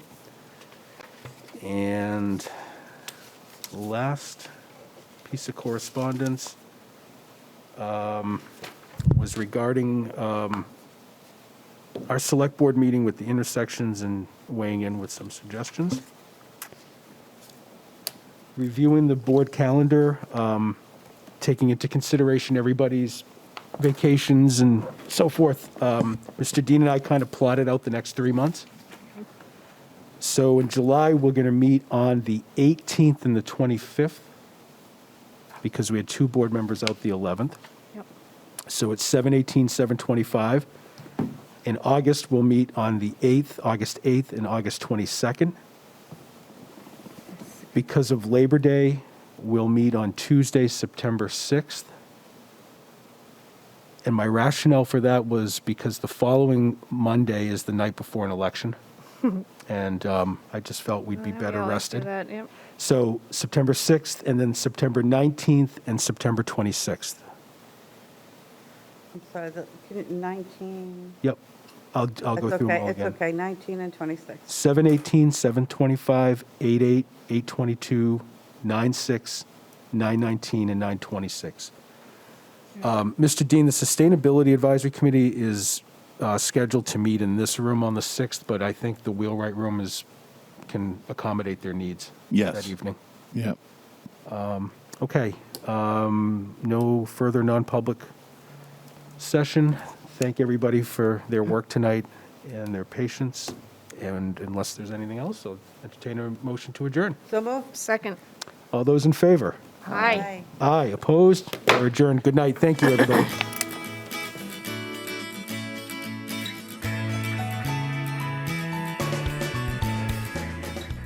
Thank you for tuning in to Exeter TV. Exeter TV is the town's public and government access channels, available on Comcast channels 98 and 22. Channel 98 is your channel. If you have an idea for a program, want to host your own talk show, or submit a film, we're here to get your content on television. On Channel 22, we bring you live and replay coverage of government meetings and other town updates. A third channel, Blue Hawk Media, is operated by SAU 16 and can be found on Channel 13, with all your school sports, events, and meetings. You can watch Exeter TV online at exeternh.tv, Apple TV, and on Roku. Find us on social media for extra content. Subscribe to our YouTube channel and hit the bell to get notified about live streams and new content. Tune in to our platforms every other Friday to watch the Exeter Biweekly Report, with recaps of recent events, updates from town departments, and messages from nonprofits in your area. If you head to our website, exeternh.tv, we invite you to sign up to our newsletter to receive monthly updates about new content, upcoming meetings, and more. We'd like to thank you for taking the time to watch Exeter TV and hope that you tune in to our other content as well.